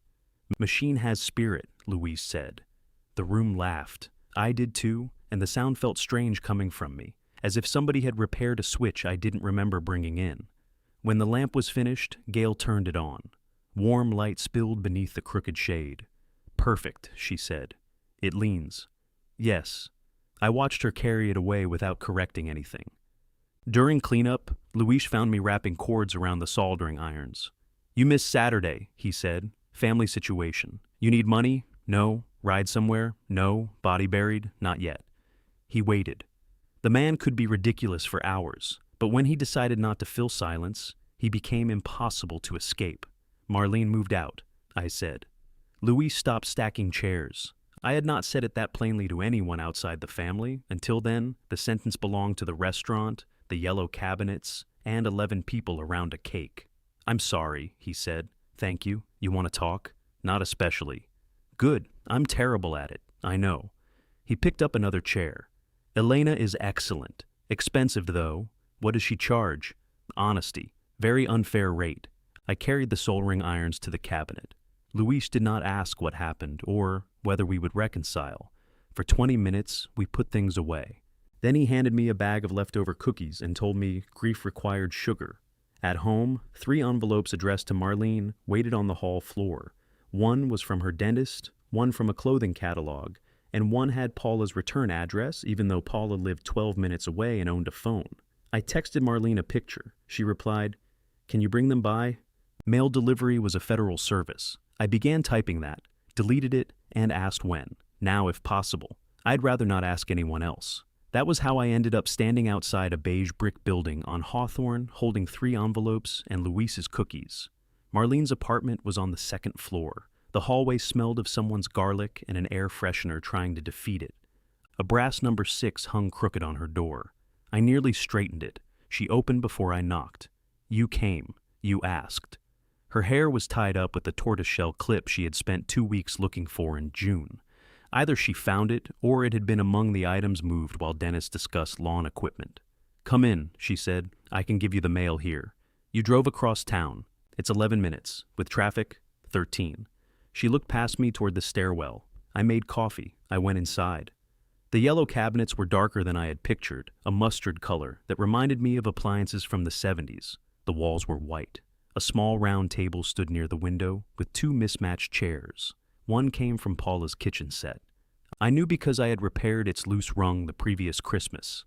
The apartment was clean but unsettled. Boxes lined one wall of the living room. Our green entry table stood beneath a mirror I had never seen. The rust-colored throw covered a gray couch. Marlene's Motown and Carole King records leaned beside a second-hand turntable. The mantel clock sat on a bookshelf, ticking too loudly for the room. "You can say it," she said. "What?" "That it's small. It's an apartment. You think I gave up a house for this. I think you chose this. That sounds worse. I don't know what you want me to say. I don't either." She took the mail and noticed the bag. "What's that? Cookies? You brought me cookies?" "They were given to me." "By who?" "Luis." She knew Luis. "Is Elena okay?" "Fine. Why did he give you cookies?" "He diagnosed grief." Marlene opened the bag and looked inside. Oatmeal raisin. Apparently he believes grief should be punished. That made her smile. She poured coffee into 2 blue mugs I didn't recognize. No chips, no anniversary dates. I sat at the round table. The chair wobbled. Marlene noticed. "Don't." I didn't say anything. "You're checking the joints. I'm sitting. You have a screwdriver in your truck. I always have a screwdriver in my truck. I know." She placed my coffee down harder than necessary. Some splashed into the saucer. We drank without speaking. A bus sighed to a stop on the street below. Somewhere above us, a vacuum cleaner started. "So," I said, "Paula's birthday." Marlene closed her eyes. "Do we have to?" "You called me crying. I was upset. What happened after you started the car?" "Nothing. I came home." "Did you speak to Leah?" She asked me to give her space. "Will you?"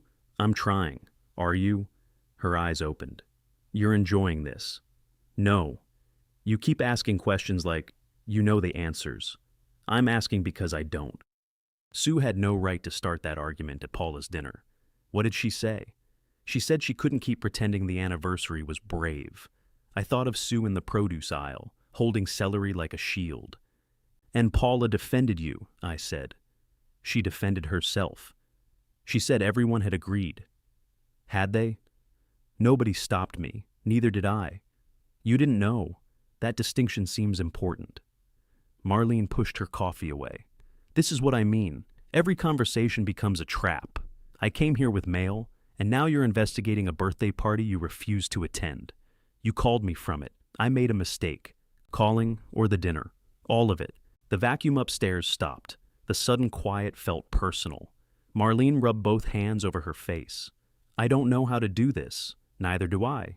You make it look easy. I bought 2 peaches Monday. She stared at me. I put one back. Her mouth tightened. The soft one? Yes. That's yours. I know. She looked toward the window. Her eyes shone, but she did not cry. I keep waking up at 5:30, she said. I don't even need to. You were the one who got up. I made coffee. You made too much. I still do. I bought a smaller pot. Apparently you took ours. It was mine before we married. I did not know coffee pots could be separate property after 40 years. Neither did I. We sat in the yellow kitchen surrounded by objects that had once seemed incapable of belonging to only one of us. I want to ask you something, she said. All right. Will you tell them we had been separated emotionally? No. Her jaw set. You didn't even think. I've thought about little else. It's true. For you. You can't honestly say we had a real marriage this past year. I can honestly say I thought we did. How? Poorly, apparently. That's not an answer. I knew you were unhappy. I knew we were distant. I knew you were angry that I wouldn't go to counseling. I did not know you had ended the marriage in your mind. I said I couldn't keep living that way. You also asked whether we should replace the upstairs carpet. What does carpet have to do with anything? Exactly. Our life kept happening. You made plans. You bought tickets for the Christmas concert. You argued with me about tomatoes. I thought unhappy was a place we were passing through. I had been there for years, and I should have seen that. She leaned back, surprised again by agreement. But I won't tell people I knew you were leaving, I said. I won't turn your private decision into our mutual one, because the way you announced it embarrassed the people who helped. They're treating me like I lied to them. You did. I told them how I felt. You told Dennis I had accepted it in my way. You told Dean we had spoken before dinner. You told Leah you were going to tell me Monday, then Wednesday. I was going to. But you didn't. Her face hardened. If you tell everybody I deceived them, I'll have no one. You still have them. They're angry. That isn't the same as gone. It feels the same. I know. No, you don't. I looked around the apartment. My wife's things, my wife's coffee. A room built with help from people now wondering what their help had meant. I went home to missing walls, I said. I know. She lowered her eyes. After a moment, she asked, What were you going to say in your toast? My fingers tightened around the new blue mug. Calvin, I'm not ready to give you that. Because you want to punish me? Because it belonged to a different evening. She nodded slowly. When I stood, the chair rocked beneath me. Your chair's loose, I said. I know. It needs glue, not just the screw tightened. I know. I can, I stopped. Marlene looked at me. You can what? Nothing. I carried my cup to the sink and rinsed it. She did not thank me, and I did not ask where the dish towel was.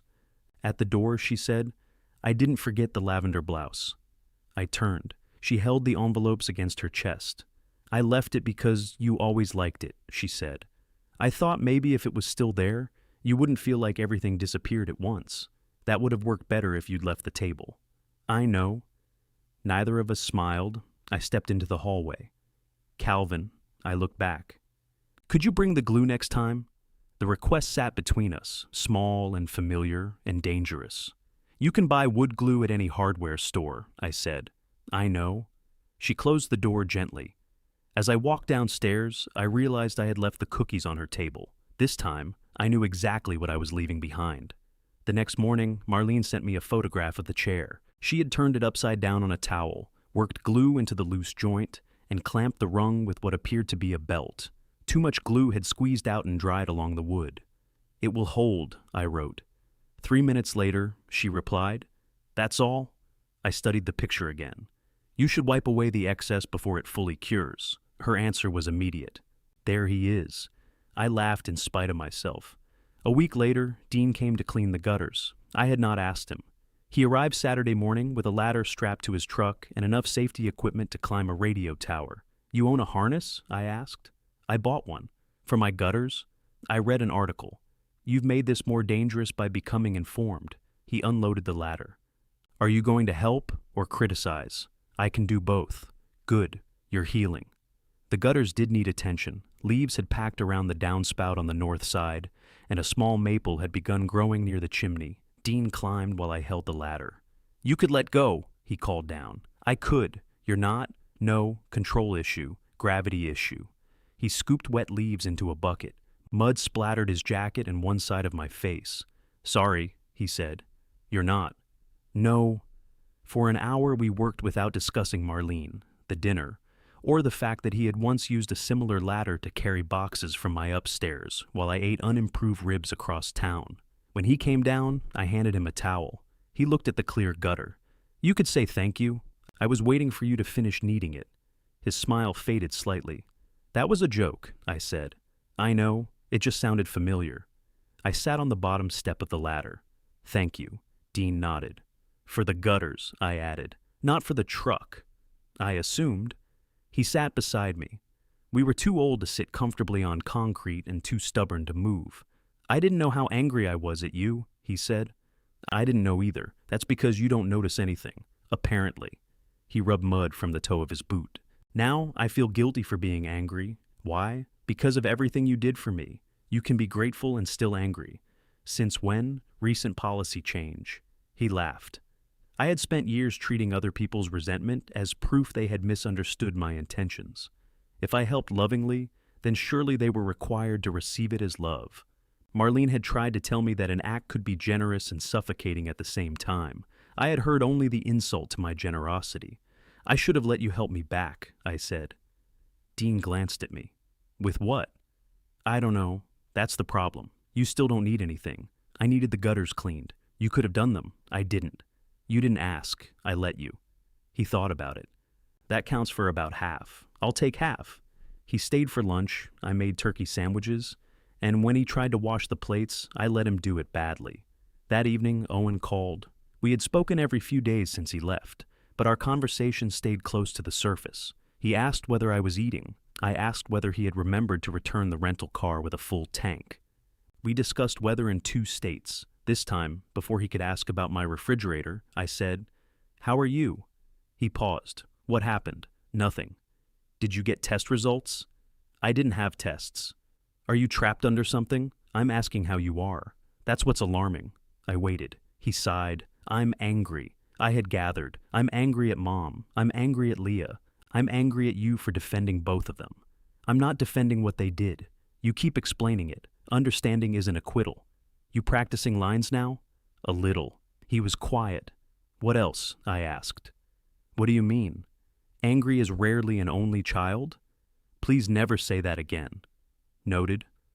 Another silence. Then he said, "I thought you and Mom were the safest thing in my life." The word safe startled me after the way Marlene had used it. "Not the happiest," he continued. "I knew you fought. I knew Mom got frustrated. But I thought you two were fixed, like the house. Not perfect, but there. Houses require maintenance.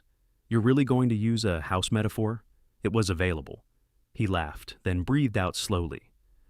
"If she could be planning to leave while everything looked normal," he said, "what else am I wrong about?" I wanted to tell him nothing. I wanted to say his work was solid, his friends loved him, his life was exactly where he had left it before driving 6 hours to a terrible dinner. Instead, I said, "Probably several things. Very comforting. Being wrong doesn't make all of it false. Your mother and I loved each other.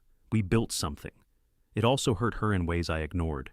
And what she did to you was cruel." He went quiet again.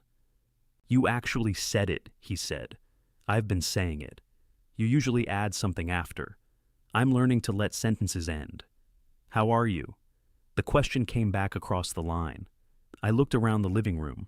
I had moved the remaining furniture, not much, just enough that the missing green table no longer dictated the shape of the room. The mirror now hung above a narrow bench from the upstairs hall. It looked fine, different but fine. "I'm lonely," I said. Owen inhaled softly. I'm also angry. I miss her. I don't want her back the way things were. I don't know if that means I don't want her back at all. Do you want me to say something? No? Good, because I've got nothing. That helps. Leah called the next day. She and Nate wanted to have dinner the following Friday. Not a birthday, anniversary, holiday, or emergency. Just dinner, she emphasized, as if meals without themes were a recent discovery. Who's coming? I asked. She named everyone from Paula's birthday, including Owen, who had agreed to drive down. Dennis and Sue would be there. Dean, Paula, Marlene. That sounds less like dinner and more like a summit. Nate said the same thing. Nate is improving. He said we can't keep doing this in separate conversations. Paula thinks you're turning people against Mom. Mom thinks everyone is punishing her. Owen won't talk to half the family. Dean won't answer Paula's calls. And Sue says she's done attending meals where someone gives a speech. Sue has established a sensible policy. Dad, what do you want from me? I want you to come. To fix it? No. The speed of her answer mattered. I don't think you should fix it, she said. I think all of us need to say what we did without hiding behind Mom's feelings or your failures. I leaned against the kitchen counter. And Nate knows people are coming? I asked. He bought extra chairs himself. That's encouraging. Will you be there? I'll think about it. Marlene called that evening before I had decided. I assume Leah spoke to you. She did. Are you going? Probably. Probably? I haven't checked my calendar. You have nothing on Friday. That sounds like something my wife would know. She went quiet. I'm sorry, I said. That was unnecessary. It was accurate. Still. I heard the mantel clock through her phone, ticking in the apartment. Calvin, I don't want Friday to become another trial. Neither do I. Paula is furious. Owen is furious. Sue is acting like I tricked her into committing a felony. Sue has strong feelings about celery, too. This isn't funny, not entirely. I need you to tell them we were both unhappy. We were. And that the marriage was ending before the dinner. No, it was. You had ended it. I hadn't. That makes me sound like I walked out without warning. You walked out with a committee. She exhaled sharply. This is exactly what I'm afraid of. You'll sit there calmly and say just enough to make everyone see you as the reasonable one. What would you prefer? For you to admit why I couldn't tell you alone? I don't know why you couldn't. I've told you. You said I would talk you out of it. Then you said you were afraid you'd change your mind. Then you said you needed witnesses to feel safe. Those are 3 different things. They can all be true. Yes. That stopped her. Yes, I repeated. You were afraid I would make a promise. You were afraid you would believe me. You were afraid you'd stay and hate me more for it. I understand that. Then say that Friday. I will. Relief softened her voice. Thank you. And then I'll say you protected yourself by humiliating me. The relief vanished. Do you have to use that word? What word would you use? She did not answer. I had learned that waiting could be different from shutting down. Silence could make room, not merely end the conversation. Finally, she said, I want one thing to remain private. What? The cedar box. My hand moved toward the counter as if the box were there. It remained upstairs on my side of the bed. Why? I asked. Because I don't want you opening it in front of everyone. I wasn't planning to. You brought it to the anniversary. It was your present. I know. Do you? I know now. There was something in her voice I could not name. Shame, perhaps. Or curiosity made painful by the right she had surrendered. I won't bring the box, I said. Thank you. But I'm not giving you my toast either. I understand. Friday arrived with a cold rain that turned the gutters into silver ropes. I stood in the bedroom wearing a clean shirt, unable to decide whether a jacket would make me look formal. The cedar box sat on the dresser. I touched the brass latch, then left it closed. Leah's driveway was crowded. Owen's rental car stood at the curb behind Paula's sedan. Dennis had parked half on the grass, and Dean's truck blocked the mailbox. Through the front window, I could see people moving around the dining room. Marlene stood near the kitchen, holding a wine glass she had not yet filled. Leah opened the door before I knocked. You came, she said. You asked. She hugged me. This time, I closed my arms around her. Nate appeared behind her carrying a stack of plates. For the record, I know this is happening. Good man, that remains under review. He led us into the dining room. The table was set for 9, with no cake, no flowers, and no chocolate names written on any plates. Owen stood when I entered. Dean gave me a small nod. Sue touched my shoulder as I passed. Paula looked away. Marlene and I faced each other across the empty chair at the end of the table. She had worn the lavender blouse. For a second, the whole room disappeared around it. I went back for it, she said. I see that. Leah looked between us but did not ask. Marlene rubbed one thumb along the stem of her empty glass. Calvin, she said quietly, please don't make me the only bad person in the room. I pulled out my chair. I don't think that's possible, I said. Everybody came. Nate set the plates down and remained standing. Before anybody starts, he said, there will be no speeches.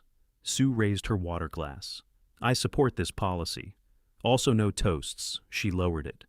We're going to eat, Nate continued. We're going to speak one at a time, and nobody gets to leave just because they hear something they don't like. Paula looked at him. This is my daughter's house. I'm your niece's husband. Same thing. It is absolutely not. Dean covered a smile with his napkin. Nate sat beside Leah. The door is unlocked. I'm not holding anyone prisoner.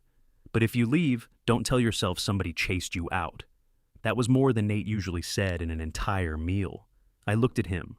You've been saving that. Since Sunday. Leah passed bowls around the table. Roast chicken, potatoes, green beans, and rolls from a bakery, because she said homemade bread would create unreasonable expectations. The serving spoon clinked against dishes. Chairs creaked. For a minute, we resembled a family having dinner. Paula reached for the wine. Sue said. Nate said no toast. I'm pouring it, Susan. It looks ceremonial. I'm allowed to drink at a meeting convened to discuss my moral failures. Owen, seated across from Paula, said, You don't need a meeting to do that. Owen, I said. What? Your aunt has a glass bottle in her hand. Paula poured half a glass. At least Calvin remembers I'm dangerous. That isn't what he said, Marlene murmured. It's what he meant. Everybody looked at me. I meant the bottle is heavy. See? Paula said. 12 meanings. Despite ourselves, several of us laughed. The sound loosened something. Not much, but enough for people to eat. Leah set down her fork. I asked everyone here because Sunday was awful. It was my birthday, Paula said. Yes, that made it worse. I had a perfectly good time until Sue accused us of participating in the public cruelty. Sue straightened. I said the anniversary speech was cruel. You said we should all be ashamed. We should. You helped pack. I know. Then why am I the villain? No one said you're the villain. Owen leaned back. You did order the cake. Paula pointed her fork at him. And you sent me a message saying, I enjoyed watching your father suffer. I said you enjoyed being needed by Mom more than you cared what helping her required. The table went still. Paula put down her fork. That was a vicious thing to say. It wasn't entirely wrong, Marlene said.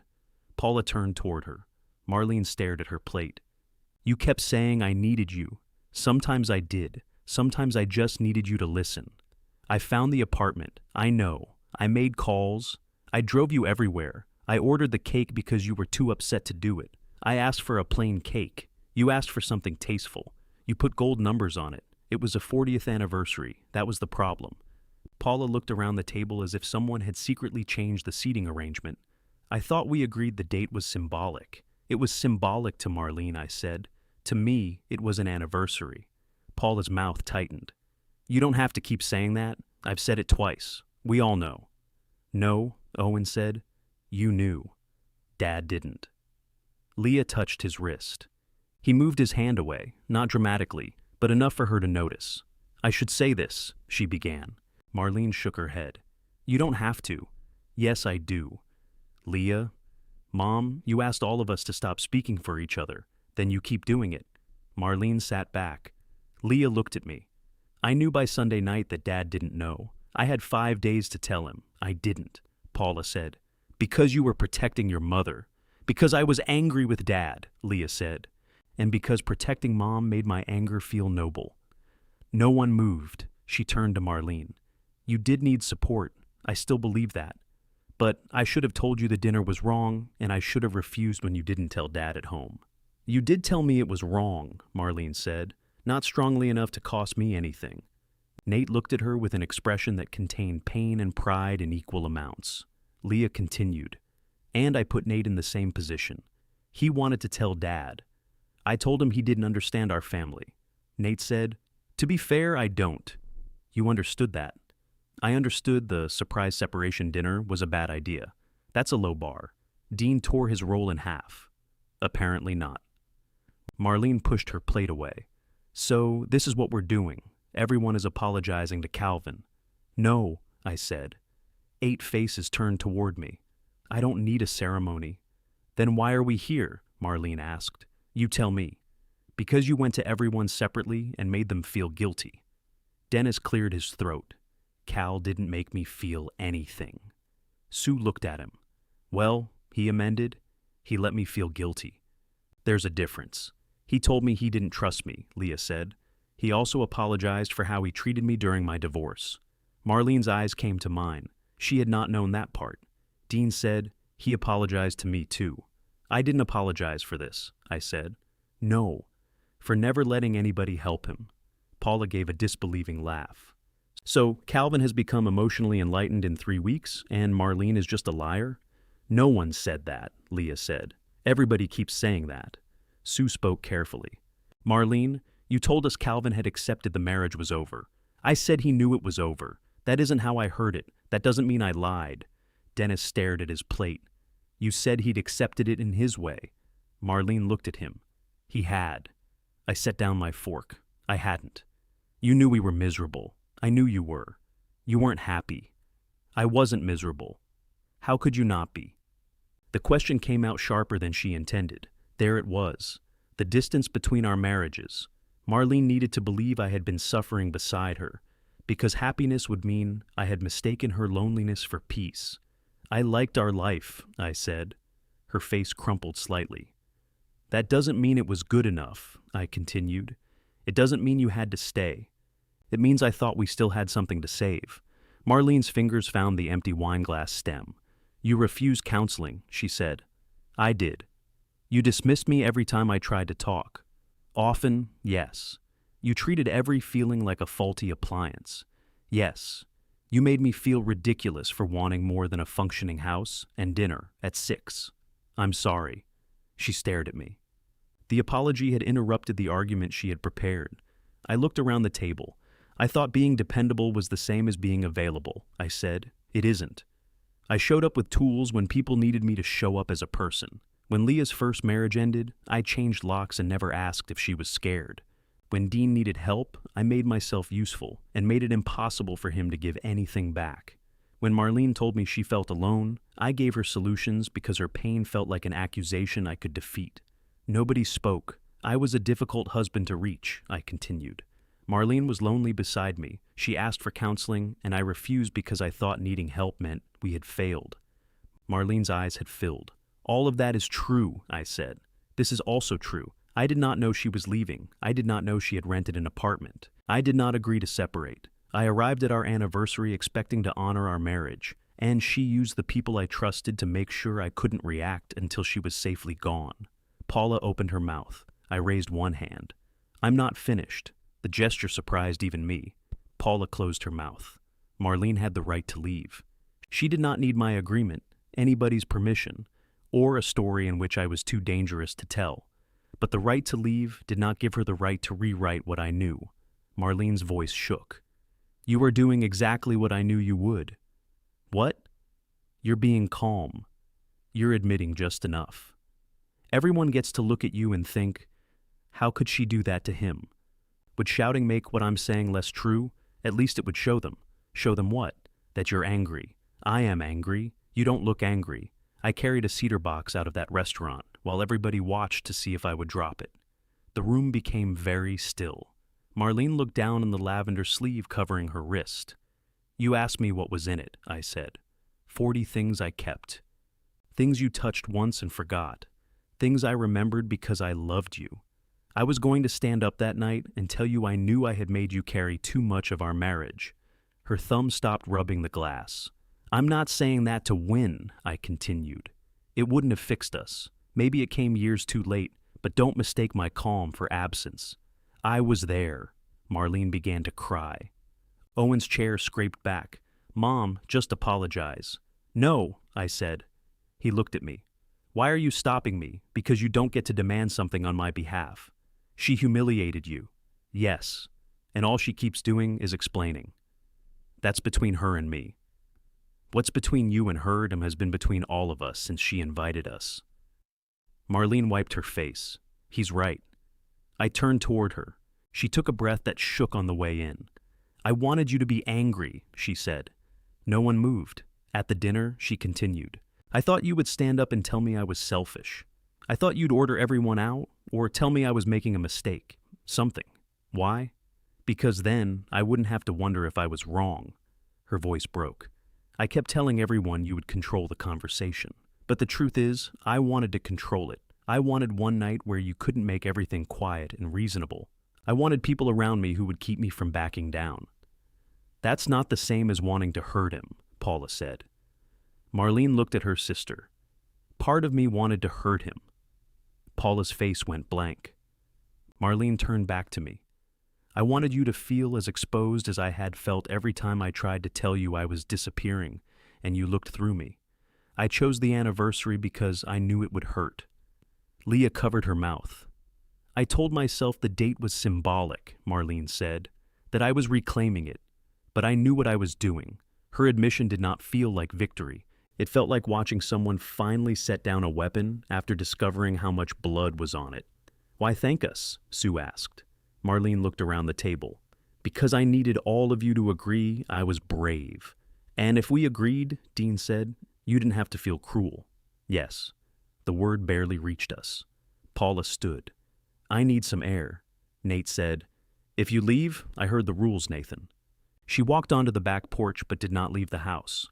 Owen sat again. Leah reached for his wrist a second time. This time, he let her.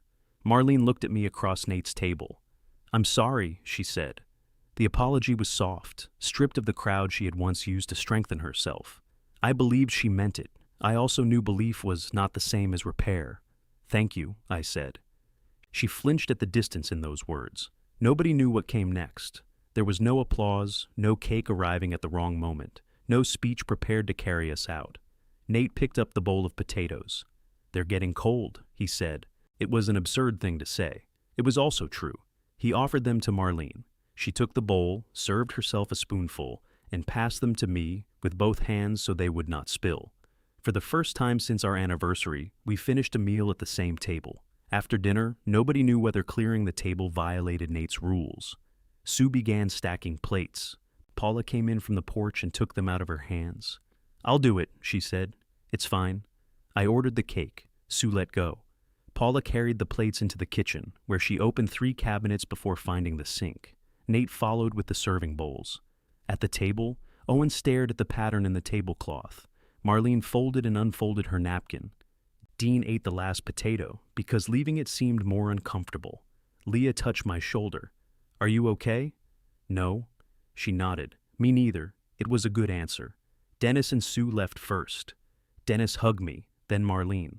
Sue hugged Marlene longer than she hugged me and whispered something I did not hear.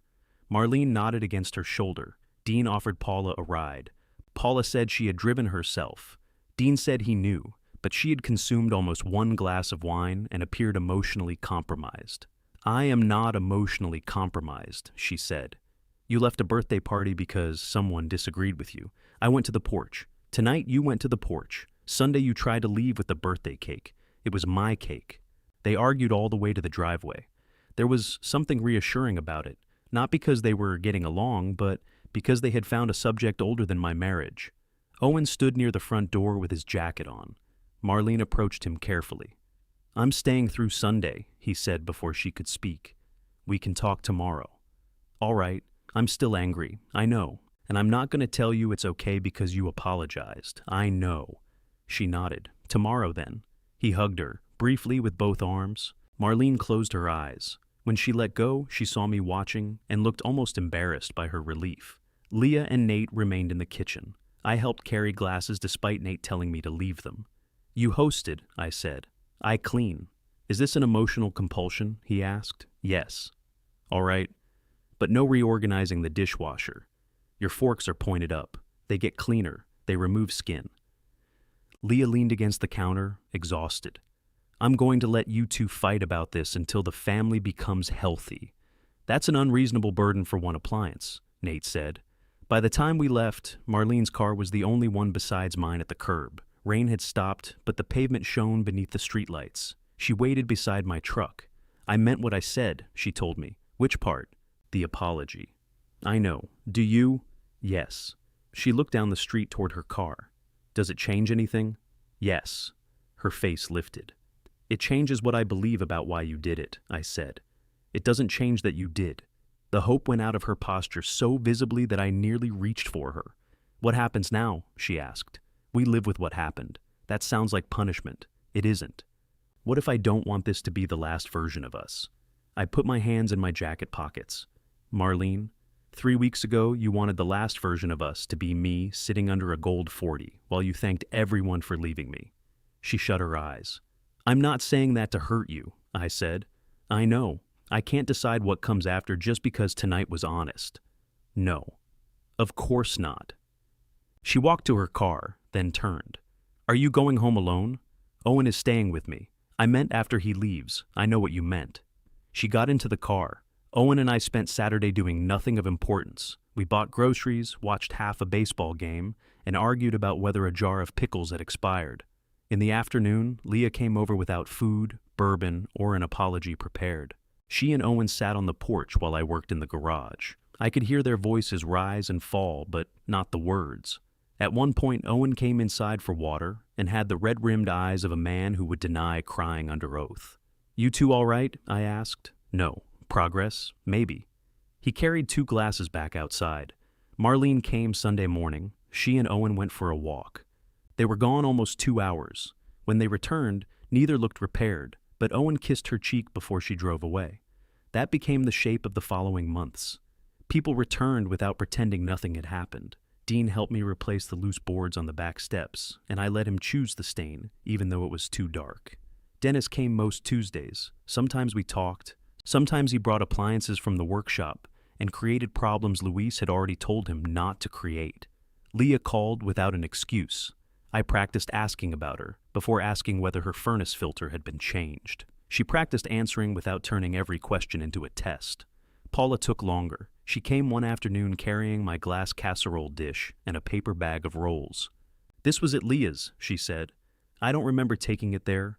Marlene brought potatoes in it for my birthday. Then why do you have it? Because everyone left in a moral crisis. And I cleaned the kitchen. I took the dish. She held on for 1 extra second. I did enjoy being needed, she said. I waited. Not more than I cared about you, she added. Owen was wrong about that. Partly wrong. Her mouth tightened. You never liked me. That isn't true. You tolerated me for Marlene. That was true in 1984. And after? You grew on me. Like a rash? More like the mailbox. She frowned. What does that mean? Character. It took her a moment, but she laughed. I'm sorry I ordered the cake, she said. It was not the whole apology. It was the part she could give. Thank you, I said. Do you forgive me? Partly. She did not like it. She accepted it anyway. Marlene and I saw each other at dinners, in driveways, and once in the produce aisle, where she reached for a firm peach at the same moment I reached for a soft one. Are you following me? She asked. I shop here. You never shopped on Thursdays. I'm expanding. She put 2 peaches in her bag. I keep buying too many. Me too. We stood beside the display, each holding fruit for a person who no longer lived with us. I started counseling, I said. Marlene's hand stopped. You did? Last month? Why didn't you tell me? It wasn't about proving anything to you. I didn't mean. I know. She looked at the peaches. Do you like the counselor? No. That sounds promising. She asks questions and waits. You hate that. I do. Marlene smiled. I'm glad you went. I wish I'd gone when you asked. So do I. There was no accusation in it. That made it hurt more cleanly. She came for the last of her belongings near the end of winter. The black dress and lavender blouse were already at the apartment. What remained fit into 3 boxes, old photographs, recipe books, a jewelry stand, 2 blankets, and a collection of ceramic birds I had spent 30 years pretending not to dislike. She carried the first box downstairs herself. I carried the second. We lifted the third together because the recipe books made it heavy. When the trunk was loaded, she did not close it. I fixed the chair, she said. I saw. The belt worked. It was inventive. The glue is ugly. It's underneath. I bought clamps after.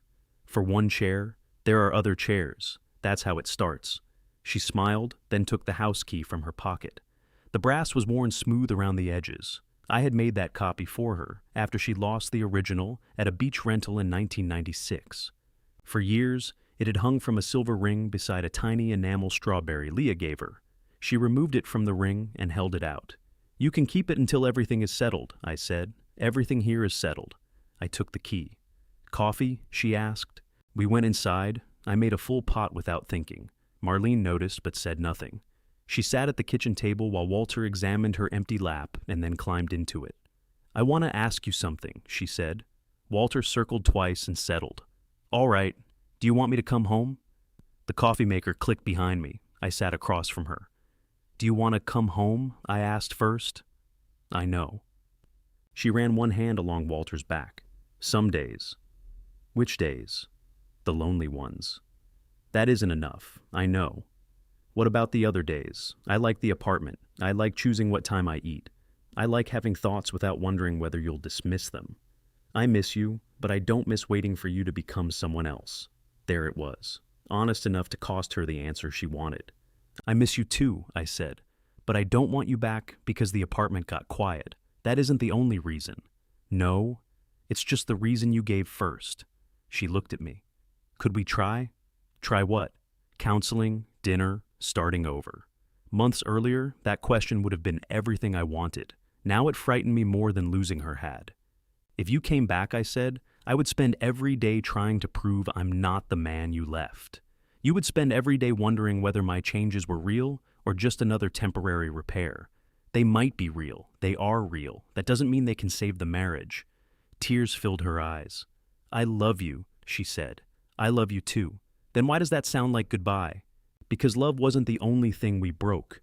She wiped her cheek. "I forgive you for the anniversary," I said. Her breath caught. "I believe your apology. I know I failed you. I know leaving me was your right. But I can't be your husband again." She lowered her face into both hands. I did not reach for a solution. I moved to the chair beside her and asked, "Can I sit with you?" She nodded. We sat together until the coffee went cold. When she left, she took the ceramic birds and gave me the tiny enamel strawberry from her key ring. The cedar box remained upstairs, closed, holding 40 years neither of us was ready to divide. For most of spring, I couldn't open it. I could carry it, dust it, move it from the dresser to the closet shelf and back again. Once, during counseling, I described the contents without mentioning what the objects were. My counselor said, "You keep calling them evidence. I called them memories. The first night you called them evidence." I disliked her for remembering accurately. By April, Marlene and I had begun ending the marriage in all the ordinary places where it still existed. The emergency contact at the dentist, the shared membership at the garden center, the reservation for a Christmas concert neither of us wanted to attend alone. We made decisions without turning every conversation into a verdict on the anniversary. The house stayed with me. Marlene kept the apartment. We divided what needed dividing and left the rest alone until one of us cared enough to ask. Neither of us fought over the ceramic birds. That was growth. Sunday dinners returned, but they moved. Leah hosted one month. Dean hosted the next and served chili so hot, Paula accused him of trying to destroy her sense of taste. Paula finally squeezed 9 people into her apartment by placing 2 folding chairs in the doorway to the kitchen. "See," she said, "I never needed Calvin's dining room." "You've trapped Dennis by the refrigerator," I said. "He has snacks." Dennis lifted a cheese tray from behind his chair. "I'm fine. Nobody gave speeches. Sometimes Marlene attended. Sometimes I did. Sometimes one of us declined because sharing a table still required more energy than the meal deserved.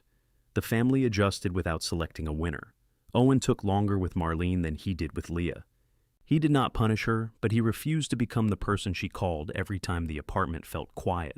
When she told him she missed hearing his father move around the house, he said, "Then miss him. Don't make me fix it." She told me about that later.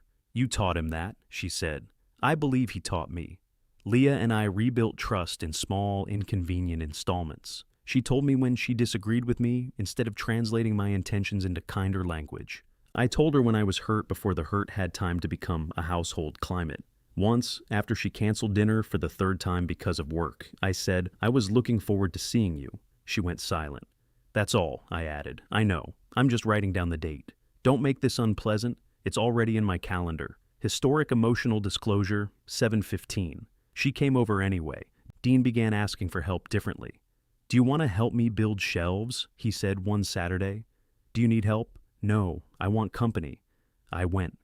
He let me make one shelf level. I let him leave another slightly off. Neither of us mentioned it, though we both checked every time we walked past. Dennis kept returning on Tuesdays. Sue stopped baking apology bread and started sending things she actually wanted me to have. Once, she sent a walnut pie with a note that read, "Marlene's favorite." I called to ask whether this was an act of aggression. "It was the only recipe I had ingredients for," she said. "You could have sent nothing. I'm learning boundaries slowly." So am I. Marlene learned to fix more than the chair. She replaced the broken latch on one yellow cabinet, hung the blue fabric as curtains after all, and bought a drill she did not know how to use. She called me from the hardware aisle. "There are 80 kinds," she said. "Of drills? Of everything. What are you trying to do? Hang a shelf. You need a drill driver. Cordless. Nothing enormous. Which brand? Any decent one. You don't believe that. I'm trying to respect your autonomy. This is a terrible time to start. I recommended a basic model and refused to drive over." The shelf went up, crooked. She sent a picture. "Gail would approve," I wrote. "Who is Gail?" "A woman with good knees," Marlene called immediately. I let her believe for almost 30 seconds that Gail was a romantic development. It was petty and deeply satisfying. "You're awful," she said when I explained. "I'm expanding. By summer, we could talk for 10 minutes without discussing what we had lost." She told me about a cooking class Paula convinced her to join.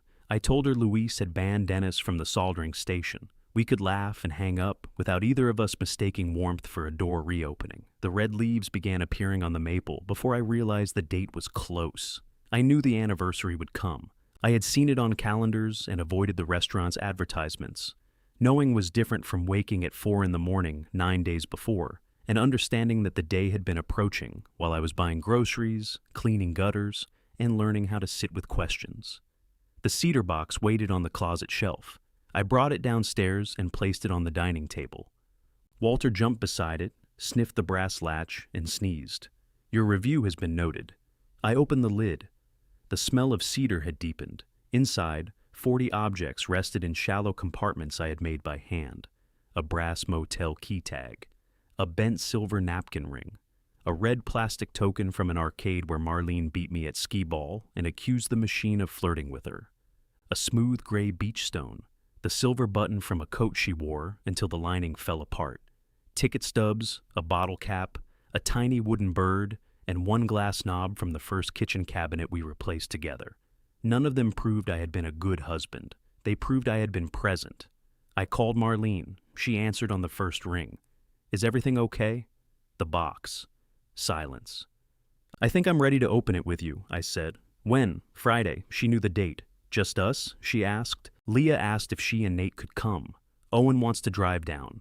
Dean volunteered chairs. Who else knows? Only them. Paula offered rolls and specifically promised no cake. Dennis and Sue are staying home. "You told everyone why?" "Yes." "No surprises?" "No." She breathed out. "All right," she said. Friday. The temperature reached 82 that afternoon. Leah arrived carrying a pot roast. "Your mother would be proud," I said. She gave me the recipe. The recipe says nothing about ignoring weather. That part is genetic. Nate brought potatoes and his own carving knife because he no longer trusted mine. Dean carried 2 folding chairs we did not need and placed them where they blocked the kitchen. Owen arrived last with the bottle of rye from Tennessee he had promised before the 40th anniversary. "I'm only a year late," he said. "The window for blaming traffic is closed." I stopped twice. Marlene came at 6 wearing jeans and a white blouse I had never seen. She carried nothing. Her gaze found the cedar box on the table. For dinner, we talked about everything except the box. Owen complained about a client who used the phrase "quick favor" before requesting 3 weeks of work. Leah described Nate's attempt to grow basil in the squirrel that had taken a personal interest in its failure. Dean argued that the crooked shelf in his garage was intentional. Marlene and I sat across from each other. There was no chocolate writing, no candles, no gold number. Walter occupied the empty chair at the end of the table and received more roast than was medically responsible. When the plates were cleared, I placed the cedar box between us and lifted the lid. Marlene covered her mouth. Leah leaned closer but did not touch anything. "You really kept all this?" Owen asked. "Some of it kept itself." I picked up the motel key tag. "Room 214, Marlene said. "You stole the key. I forgot to return it. You put it in your purse while looking directly at me. The motel was going to tear itself down eventually. It lasted another 23 years. She held out her hand. I gave her the tag. "You should have this," I said. "It was your crime." "No authorities were involved," Nate said. "Statute expired," Owen added. Marlene closed her fingers around the brass. We went through the objects one at a time. She took the arcade token because she remembered the final score, and I did not. I kept the silver coat button because I had found it in the passenger seat after our first serious argument. We had driven home in silence, then sat in the car another hour because neither of us wanted to be the first to enter the house alone. The smooth gray stone went to Marlene. "That was the beach where we told Owen and Leah they were getting a brother or sister," she said. Owen looked at the stone. "Did I throw it at Leah?" "You threw several," I said. "This one missed." I was expressing complex feelings. "You were 32, Leah said.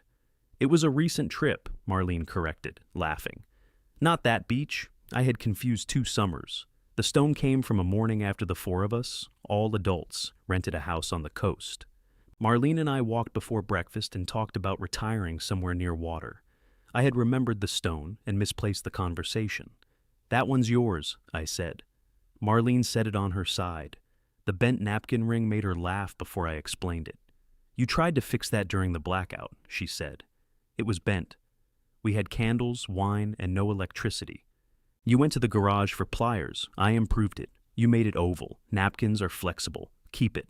I placed it beside me. At the bottom was the tiny enamel strawberry from her key ring. I had added it after she returned the house key. "That doesn't belong with the others," she said. "It's part of the 40 years. It happened after. So did the box." She looked at me. "Keep it," she said. We divided 39 objects.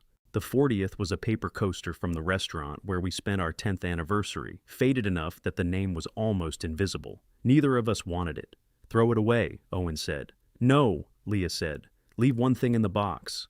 "For what?" Marlene asked. Leah shrugged. "Something doesn't have to belong to one person." We left the coaster in the center compartment. For a while, everyone sat looking at the open box. Then Leah asked, "What were you going to say?" Marlene lowered her eyes. "At the anniversary," Leah continued, "you said you had a toast. I had refused that question for a year, first because the words felt like a weapon, then because they felt like evidence. By then, they were simply true. I was going to thank your mother," I said. Marlene looked at me. "For what?" Owen asked. "For knowing people had to be asked twice. For remembering birthdays I would have forgotten. Calling people I assumed were fine, and keeping conversations alive when I would have let them go quiet." Nobody interrupted. I was going to say I'd spent too much of our marriage confusing being needed with being known. I thought if I kept the roof sound and the bills paid and everybody's cars running, the people inside the house would understand what I felt. Marlene's eyes filled. I knew she had done most of the emotional work, I said. I knew she was tired. I was going to tell her I wanted to learn how to carry some of it. "Would you have?" she asked, for a while. The answer surprised a sad laugh from her. "Maybe longer," I said. "I don't know. I wish I had said it years earlier, when it could have been a practice instead of a promise." She touched the motel key tag. "If you'd given that toast," she said, "I don't know what I would have done. I know I might have stayed. I know I might have hated you for making me want to. That's why I didn't tell you afterward." Marlene nodded. "I'm sorry you never got to give it," Leah said. I looked around the table. Owen had driven 6 hours. Dean's useless chairs blocked the kitchen. Nate was holding Marlene's gray stone because she had passed it to him while reaching for a tissue. Leah sat close enough that our elbows touched. "I just did," I said. Marlene cried then, openly and without turning away. I asked if I could sit beside her. She nodded. I moved my chair. She leaned against my shoulder, not as my wife and not as a woman asking to come home. I put one arm around her because love did not have to resume its old job to remain love. When she left, she carried her share of the objects in a cloth bag Leah found in the pantry. Owen walked her to the car. Dean moved the folding chairs out of the doorway without being asked. At the porch, Marlene turned back. "You made the box for me," she said. "I made it for the marriage. So, who keeps it?" I looked at the open cedar box on the table, the faded coaster alone inside. "I do," I said, "for now." She smiled. "Good night, Calvin." "Good night, Marlene." I watched her drive away, then went inside before the taillights disappeared. Leah was wrapping the leftover roast. Nate was correcting her technique. Owen poured the Tennessee rye into 6 small glasses, including one for Marlene that nobody had remembered not to fill. He offered it to me. I carried the extra glass to the open box and set it beside the coaster. Then I sat down with my family and drank to 40 years without pretending they had ended any other way.